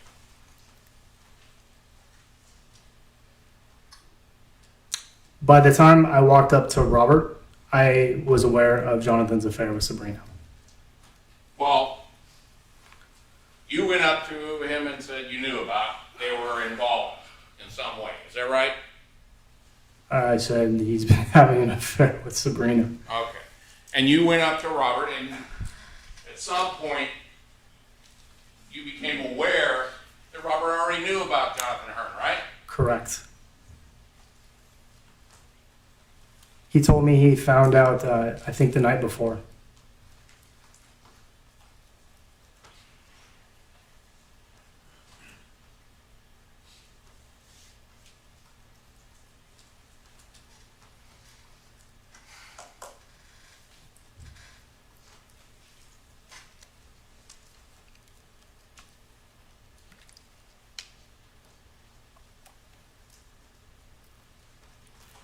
At that point, Robert stepped out of the house with your phone, is that right? Correct. And you didn't hear the rest of what the nature of the conversation was between Robert and Jonathan, or at least Robert's end of it, right? No, he went and sat on my back patio and talked with Jonathan.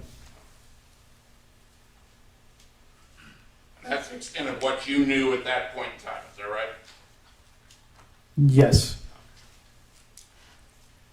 Now, at some point during the course of your friendship with the Limons,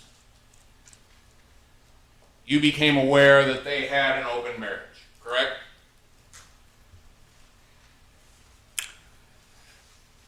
I would not call it that. Well, you knew they were involved in a swingers group, right? I would say no. Did you ever participate in that group?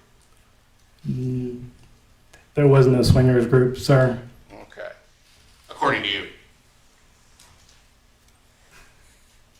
According to me.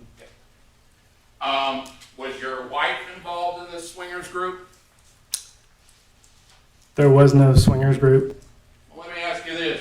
Did your wife often take her clothes off and send pictures to other people of her without any clothes on? I would say my wife did not do that. Ever? I would say not that I'm aware of. On these trips that you took as adults, was there a lot of partying? Yes, we would drink. We'd have fun. And did you and your friends engage in wife swapping? No. Did you, to your knowledge, were you ever aware that your wife was actually having an affair with Robert? No.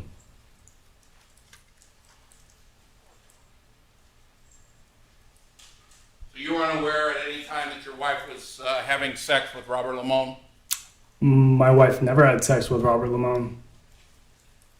That you know of? That's the only thing I'm going to testify to. is, You know. is what I know, yes.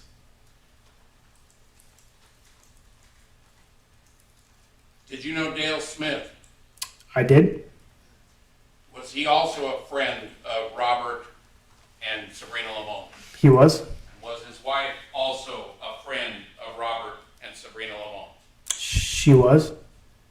To your knowledge, were they involved in what we call swinging or spouse swapping? So I did not see it, and nobody told me, and so not that I know of. So there were no instances where you or your wife or Sabrina and Robert were all in bed together? So that did happen. Sleeping together? So my wife and I and Rob and Sabrina would engage in sexual activities, but it was not wife swapping. Okay. It was more girls, and Rob never had sex with Kelly, and I never had sex with Sabrina. As far as you know. As far as I know, and there was no club. I didn't say club, I said group. Oh, there was no group. Oh.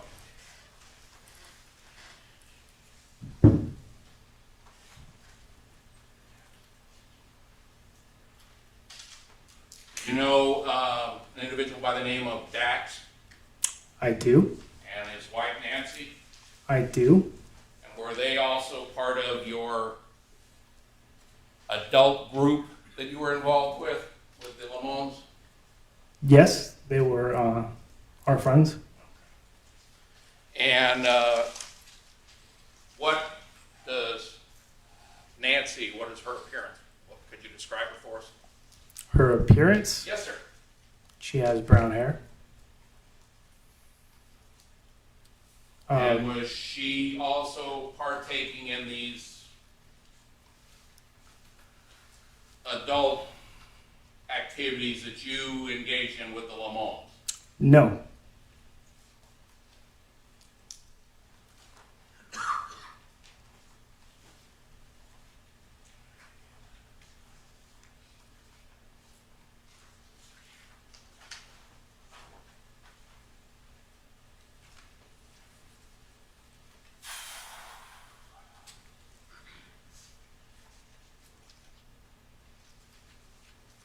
John. Showing you what's been previously marked as Defense Exhibit B. Do you recognize the person in that photograph?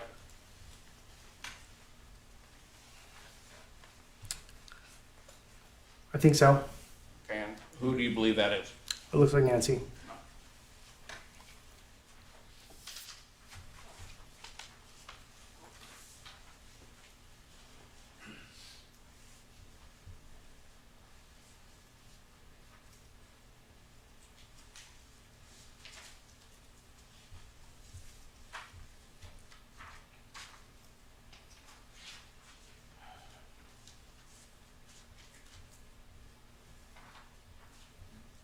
Defense Exhibit D, marked next in order. D is in Delta.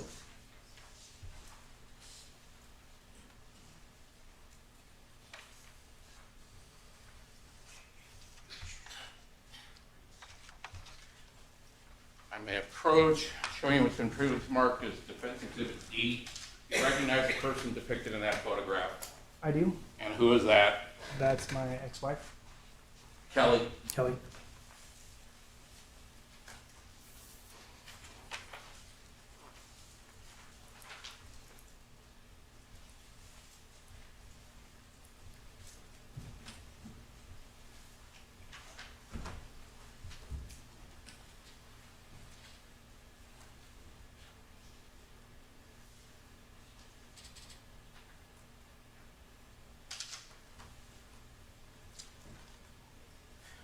Now, if I understand this, you started becoming aware of Jonathan Hearn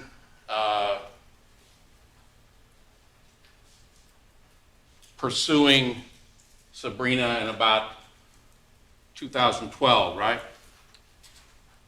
Excuse me. Whenever it was that he texted me when I was working on the house. So I want to say it was 2012, 2013. Well, you were aware that Sabrina had run into him when he was at Costco. Is that right? The second time I called him. Well, when you saw him at the bar. You said Oh no, that's where they met. Yes, I was aware that that's where they met. Costco. So Sabrina had told you that she'd run into Jonathan when she was working at Costco. Correct. Okay. Now, when you spoke to Detective Meyer about Sabrina working at Costco,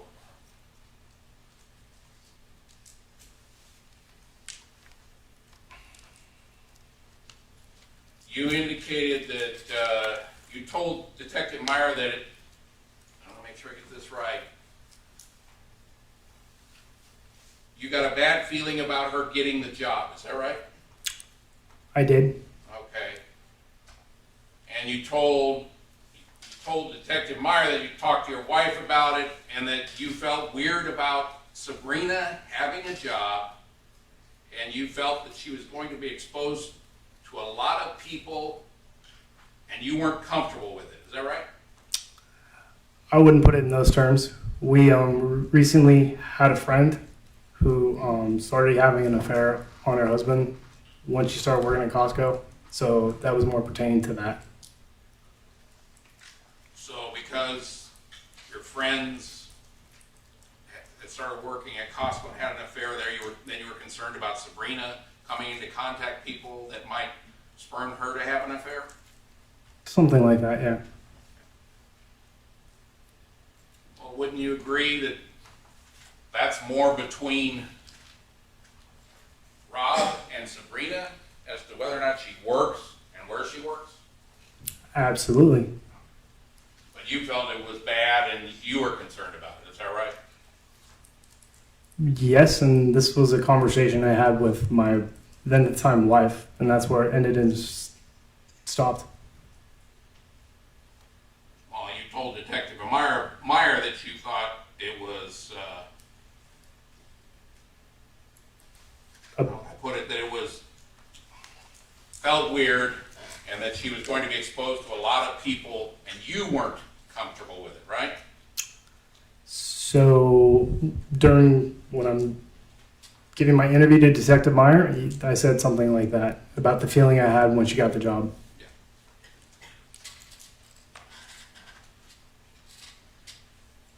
Now, you also indicated to Detective Meyer during your interview with him, the first one, that you got a weird feeling about Jonathan Hearn. Is that right?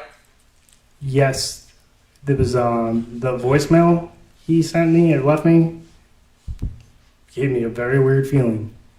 Well, you said that you got a weird feeling from him back when you were working with him, though, right? When you first met him. That's what you told Detective Meyer, isn't it? I don't know that I said that.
Page 67 counts.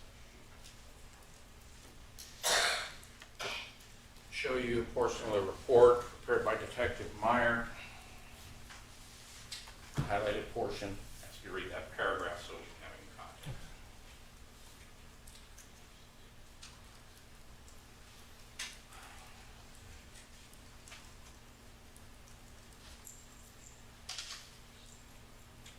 So you read the paragraph? Yeah, the entire paragraph.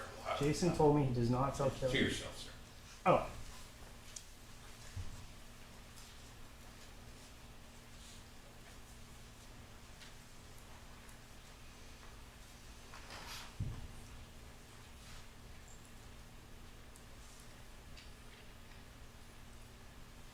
Just let me know when you've had a chance to read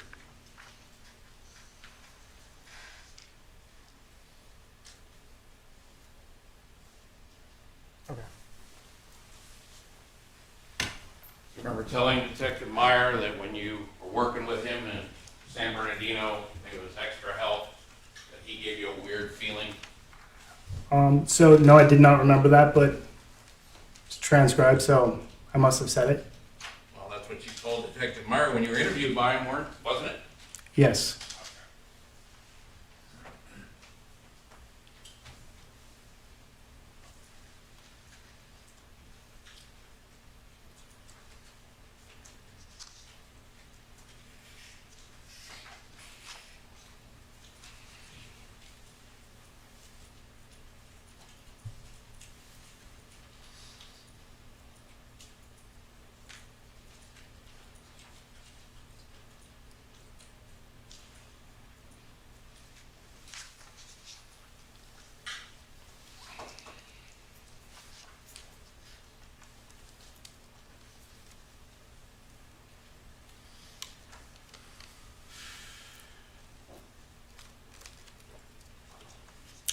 One second.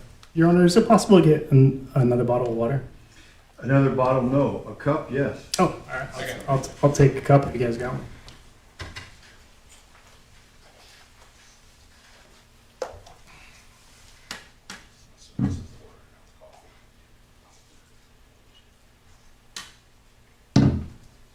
Thank you, Mr. Terry. Not a problem.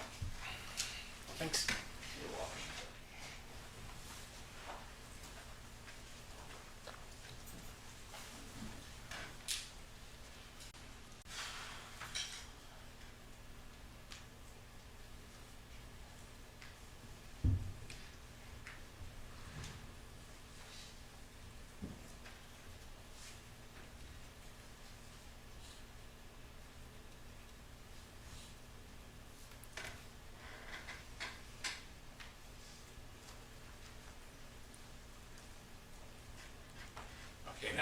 indicated that you received a text message from Jonathan, and I think you said that was approximately, or a voicemail call, I should say, approximately a month after Rob passed away.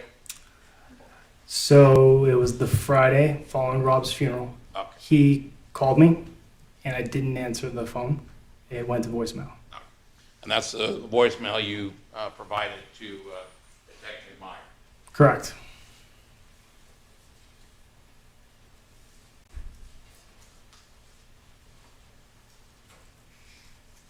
And it was approximately a week or so after that that you saw him driving by the fire station where you were working?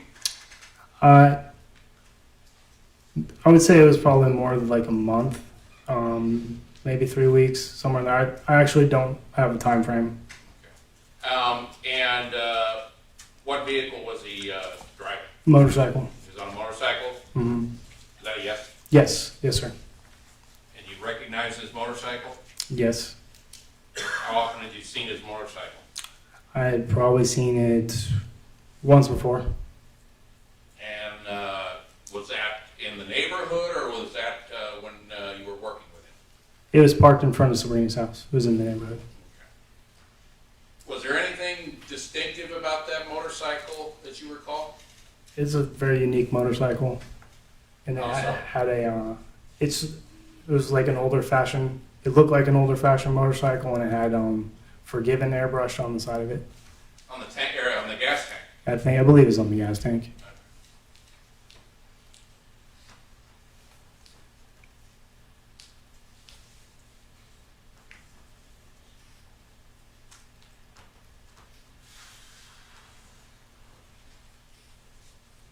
Now, this meeting that you wanted Sabrina to attend with you when you spoke to Meyer, was that the meeting where you told him about Jonathan Hearn? Yes, Okay, and when was that meeting, if you recall? that was the Monday after Jonathan had called me. Okay, so Jonathan called you, I believe you said on the 29th, is that right? I believe so, but to be accurate, I need a calendar of that year. On, it was the following Monday, which would have been September 2nd? Possibly. Okay. That sound about right to you? Sounds about right. It's just the following Monday. And what time of day was it that you were going to see Detective Meyer? He actually could not give me a time frame. He just said he'd be there sometime in the evening. And do you recall meeting with Detective Meyer about 5 p.m.? Something like that. It was late afternoon. And you said that you got a call from Sabrina later saying she couldn't make it? Yes. She. How much later? I think it was around 10 o'clock. Do you know where she'd been? I do not. Okay. Do you know what she had to deal with that day? I do not.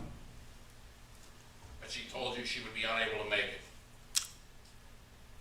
She called me and told me sorry that she couldn't make it. Let me ask you this. What time was it that you called Sabrina to ask her to go with you to meet with Detective Meyer? It would either been Friday or Saturday.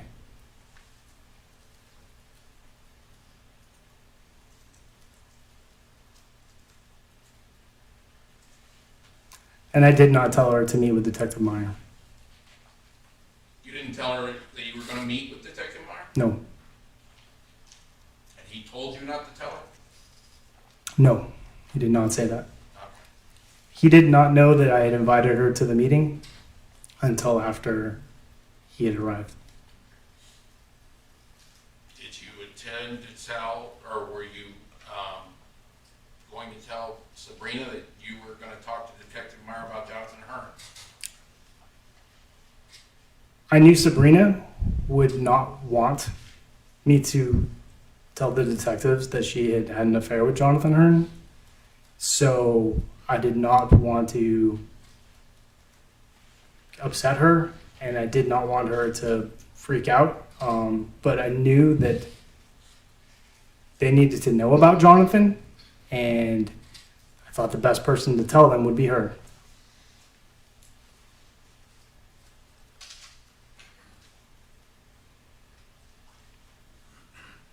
At the end of the interview you provided to Detective Meyer, he told you not to tell Sabrina about your discussions with him about Jonathan Hearn. Is that right? Correct. He asked that that I not tell anybody that we met until he had a chance to look into Jonathan Hearn. Let's make sure I understand this. You found Jonathan to be certainly a controlled individual because of the nature of the work that you both did? What do you mean controlled? Well, you can't be a firefighter and be panicking constantly, right? Correct. Okay. In other words, you got to be cool under fire, right? I would say so. Okay. And even as a paramedic, you've got to maintain your composure and your cool at all times because of the nature of the work itself. Correct. Okay. And he was a paramedic and a firefighter, I think you said about age 21. Correct. So he planned out what he wanted to do from a very early stage, since he became a firefighter and a paramedic so early on, early in his life. Yes.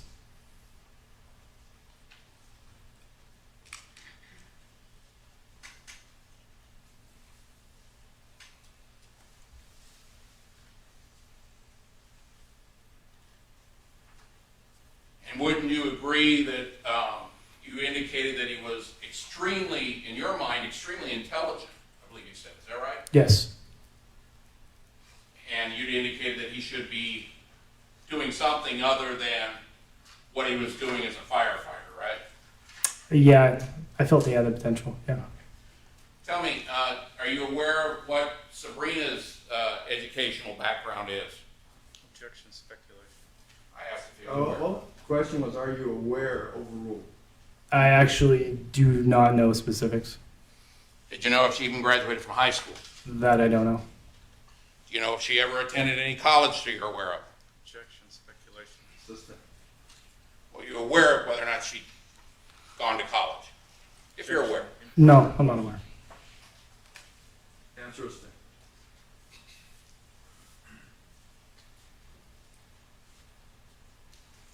At the time, did you know how long Sabrina and Rob had been together when you first met them? I don't. You- I know they knew each other since like late teens. It seemed like early 20s.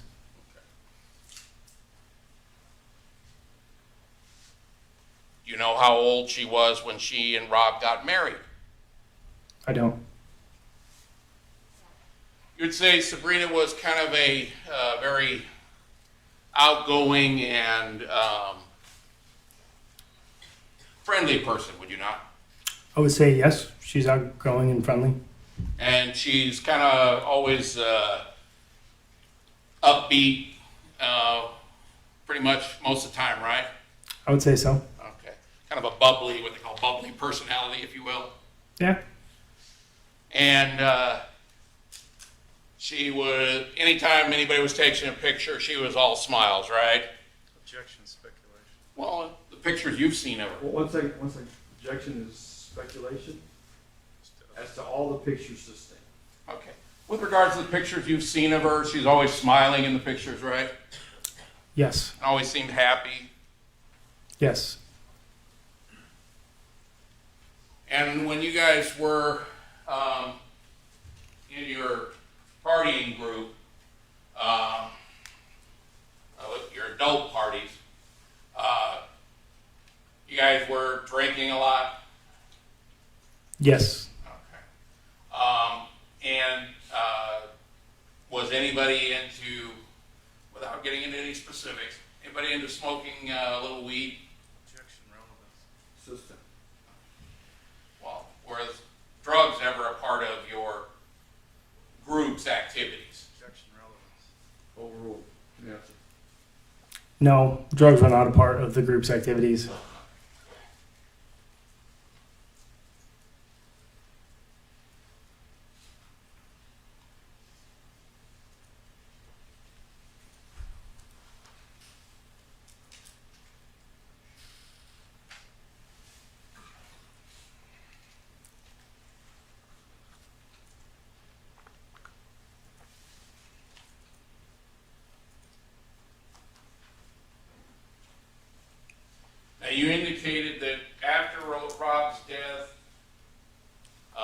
you went over to Sabrina's home, is that right? After, Immediately after you heard about his death? yes, we didn't know he was dead. Okay. You knew something had happened to him? Yeah, we knew something bad had happened. Did you and your wife go to the home? Sabrina's Yes, home? yes, we did. Was she at home? Yes, she was. And she was extremely distraught, was she not? From what you observed. So Sabrina, that night was crying, but she was very much in control. That's what I remember of that night. She was crying, but she was in control. Yes. In other words, when you say control, what exactly are you talking about? So being a fireman and a paramedic, I've seen tragedy hit people suddenly, and I've seen what people do, and they lose it. They lose absolute control. That night she was answering the phone. She even told me that she wanted to do this. She had to handle this. She had like the kids on the couch, and like they had their dad's T-shirts. She was in control. It bothered me so much, I actually had to leave the house. And you say you view that as being in control, is that right? Yes. She's got two small children at that point, right? Yes. She didn't want anybody else to know that Rob had died. She wanted everyone to have one last night of good, and then she was going to tell everybody the next day.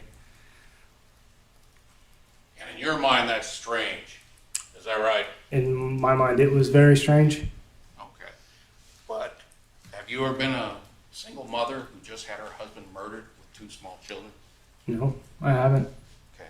Now, you've seen a lot of tragedy in your job, Yes.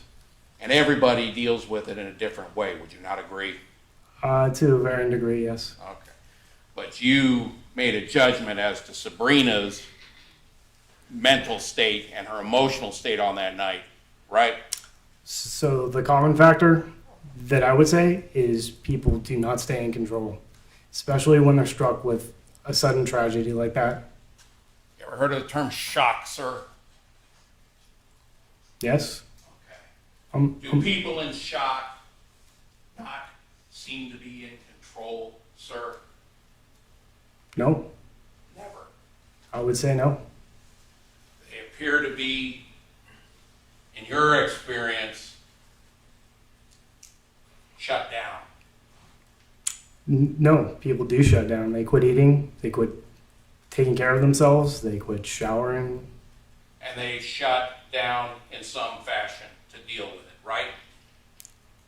Yes, people shut down in shock. And she has to keep it together for her small children, right?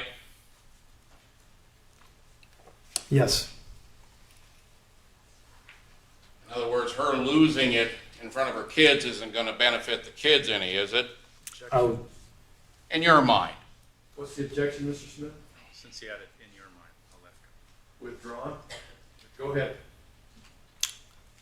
so in my mind, I don't know. Thank you. I have nothing further at this time, Your Honor. Mr. Smith, read.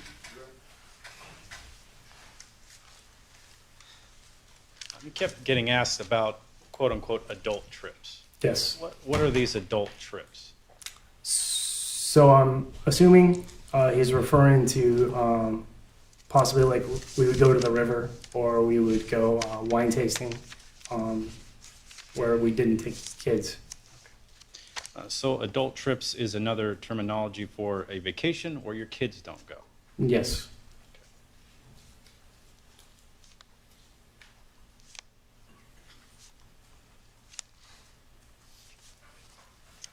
You talked about drinking alcohol on those trips. Yes. Now, did Rob drink a lot of alcohol? He drank. What about Sabrina? She drank.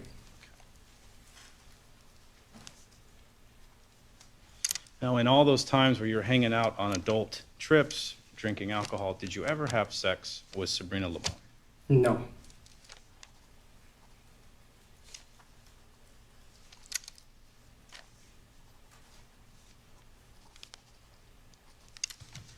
You said when you went to Robert, or to Sabrina's house the evening that Robert was killed, you were struck by how Sabrina acted.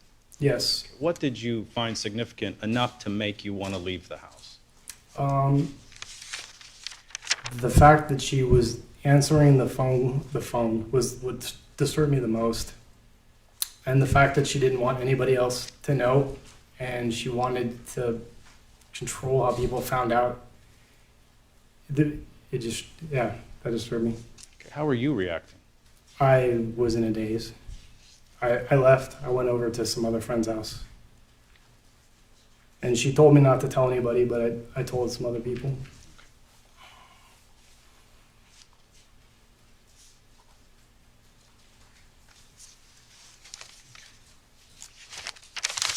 Nothing further on it. Thank you. Cherry, based on those questions, anything, sir?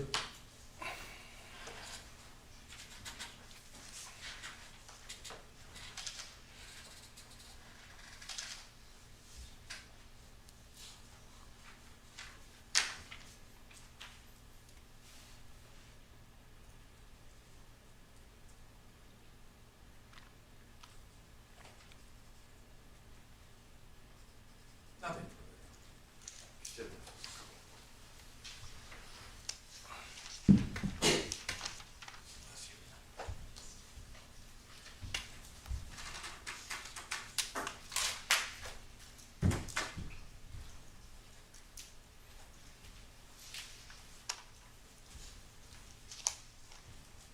Smith?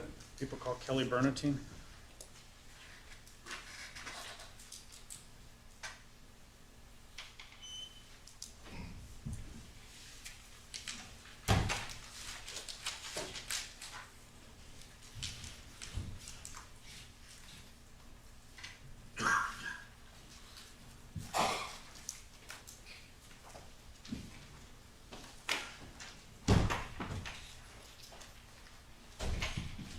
And would you step up to the podium, please, right here? Raise your right hand and be sworn. Do you solemnly state that the testimony you shall give in this matter shall be the truth, the whole truth, and nothing but the truth, so help you God? I do. Come on up, have a seat, please.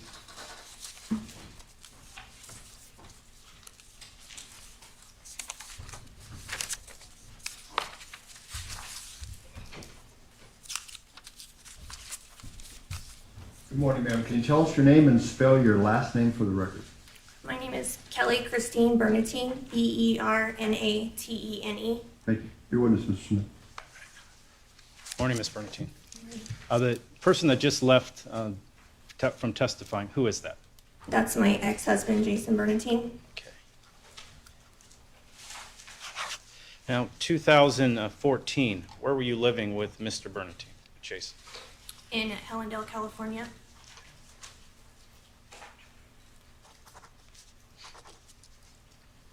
Now, in the time that you lived in Hellendale, California, when did you come to meet Sabrina Limon? I believe it was around 2007. Do you see Sabrina Limon in the courtroom? She's right there. You could point to her location, describe what she's wearing. Indicating for the record the defendant. She's wearing a black blazer. Just to make sure, indicating the defendant. Go ahead. How did you come to meet Sabrina? I'm a hairdresser, and someone referred her to me, so I started doing her hair.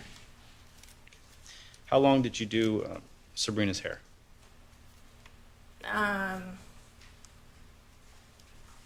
Until November of 2014. Okay. Now, in that time when you first met Sabrina back in 2007, how long was it before you met Robert, her husband? I want to say 6 months to a year.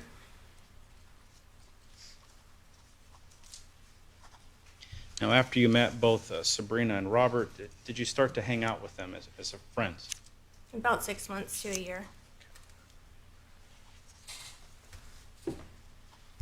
Now, how often would you hang out, either as a family or just with you, you and your husband, Robert and Sabrina? Probably a couple times a week. Once a week, twice a week, maybe. And was that for, from 2008 all the way until Rob's death in 2014? Yes.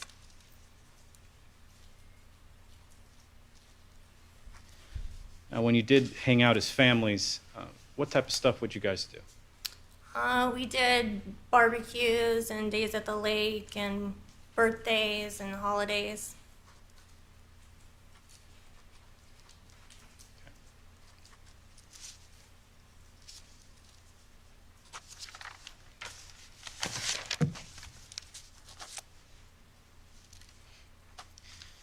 Now, do you recall when Sabrina began to work at Costco in Victorville?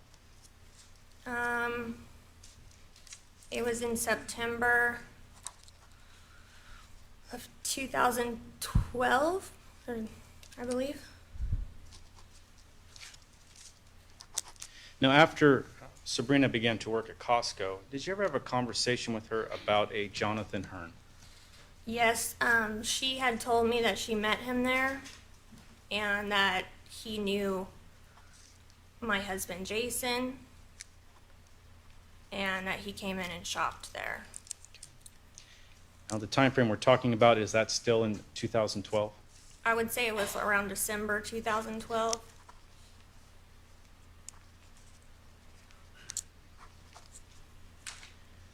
Did she talk, around that time, did she talk any more about Jonathan? The only thing I remember was her saying something about him writing a story about her on a website or some kind of short story that included her in it. It's the only thing I remember. Okay. And that's 2012 still? Mm-hmm. Did you also speak with your husband, Jason, about this person, Jonathan Hearn? Yes, I just asked if he knew who he was.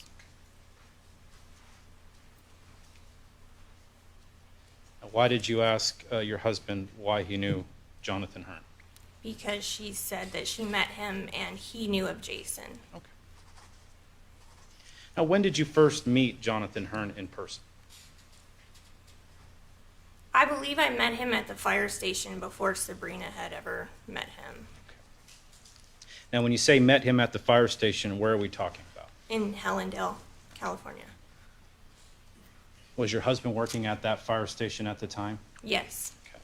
Now, when you met Jonathan Hearn at the fire station in Hellendale, did you speak with him at all? I just remember being introduced to him casually, like he was working on his shift that day, and just briefly. You know the time frame for that contact with Jonathan? I don't recall when that would be. Moving to 2013, do you recall making contact with Jonathan Hearn at a bar? Yes, Okay. Do you recall the month? March, Who did you go to the bar with? with Sabrina and Rob and a group of friends. Okay. And do you remember who else was in the group? Our friends, Nancy and Dax, Ed, Nikki,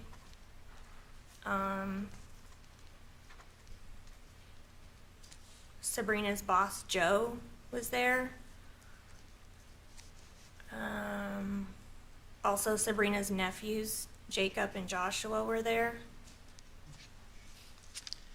I think I called it a bar, but what is the business? It was a Beef O'Brady's. It was a restaurant pub.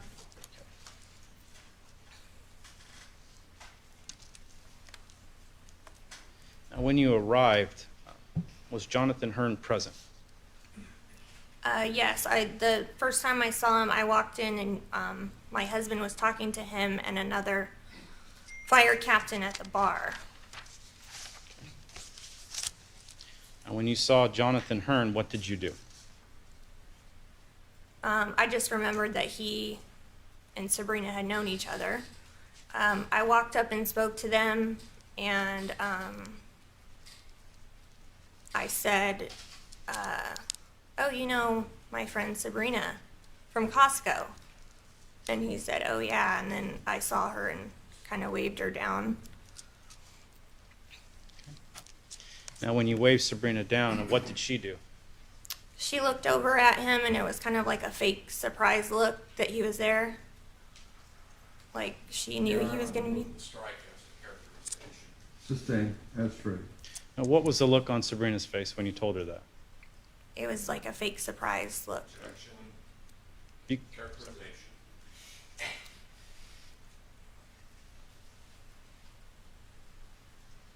Sustained. Mr. Smith, you can try it, rephrase it.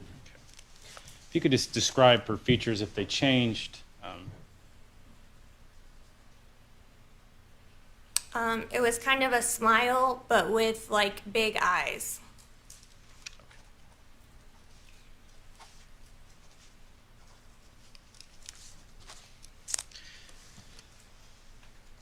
That evening, did you have your camera with you? Yes, I did. Did you take photographs? Yes, I did. Your Honor, if I may approach, have some items marked. Please.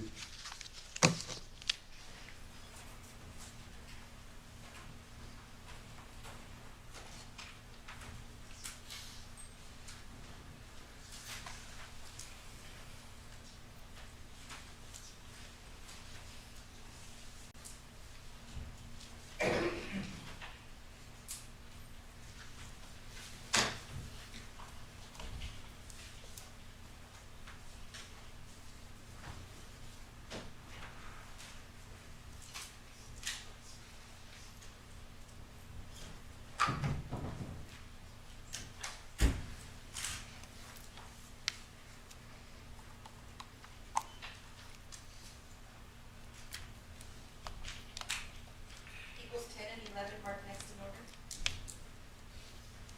I may approach the witness. Please. Ms. Bernatine, if you could review, one's a single photo, one's a packet of photos, if you could just review both of those, please. Okay. If you could look through the packet of photographs.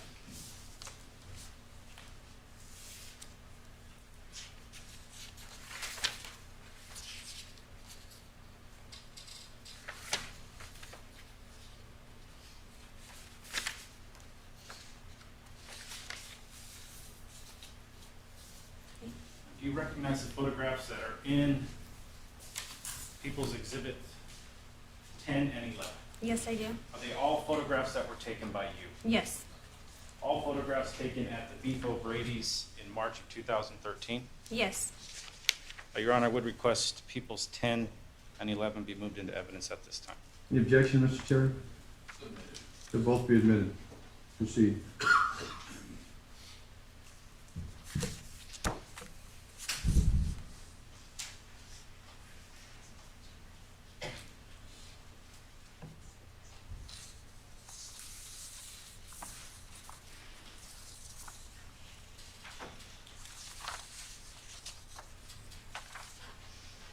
We'll start with People's Exhibit 10. This is actually page 5 towards the end. Some glare on it. You describe just the photograph. What are you taking a photo of? That is my ex-husband, Jason, and one of his captains. His name's Dave Grote with Jonathan Hearn. Moving on to page 4 of People's 10. That is Jonathan Hearn being introduced to our friend Brooke Schnicker, and Jason's in the background and Dave's in the background. Page 3 of People's 10. That's Dave Grote, Jason, and Jonathan Hearn. Page 2 of People's 10. That's Dave Grote, Jason, my friend Dax Petroff, and Jonathan Hearn. And that's Jonathan Hearn and Sabrina Limon. This first picture, when was that taken? Like when you first got there, towards the end? I would say towards the middle or end.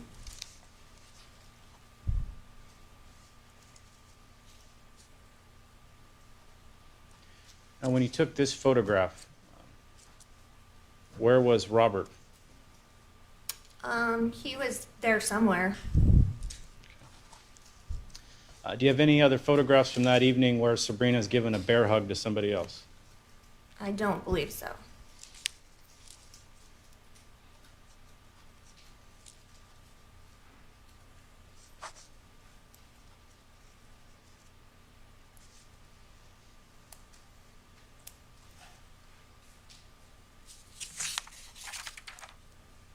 to People's 11. Can you describe this photograph? From the left, that's Rob Limon. I believe the one next to him, his name is Jonathan Ramirez. He worked at Costco. Sabrina, he was performing on the guitar that night, and that's why we were there. Then Jordan, then her nephews, Joshua and Jacob, and then Jonathan Hearn.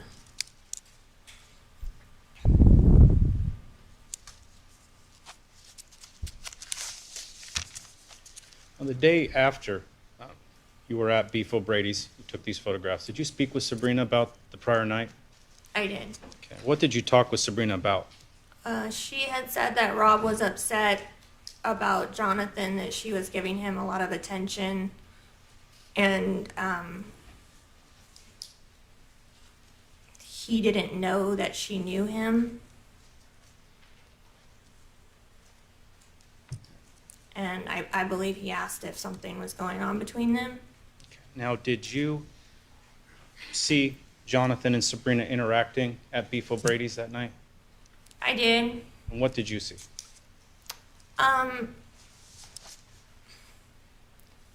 She was always very outgoing and friendly, so it was maybe a little bit more, but not a lot.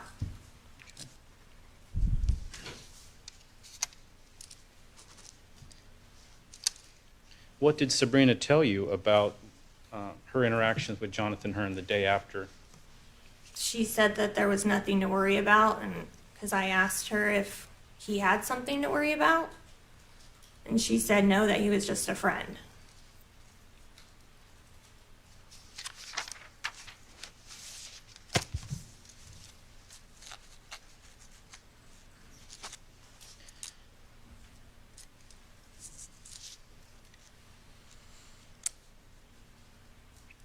Now, did you and Sabrina, and we're speaking about 2013, ever have an argument about Jonathan Hearn?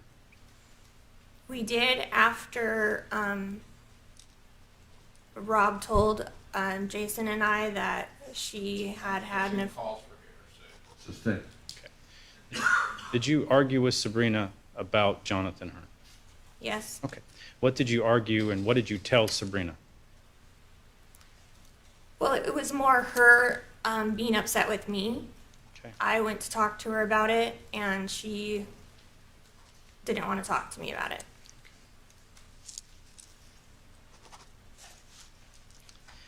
When's the next time you came into contact with Jonathan Hearn, either at the end of 2013 or in the beginning of 2014?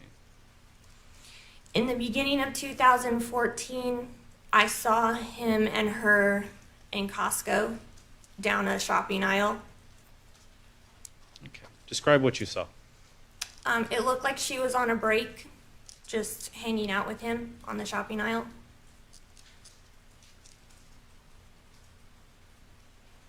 Was there anyone with them just besides the two? No.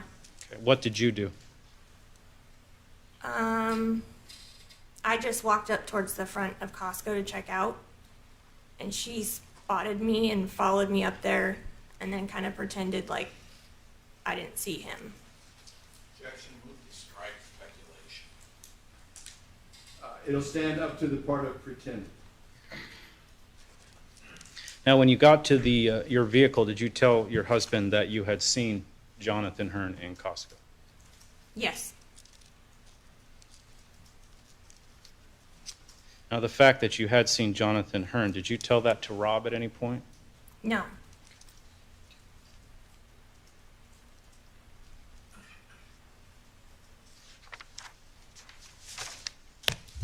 Moving to August 17, 2000. Mr. Smith, you gonna change gears here?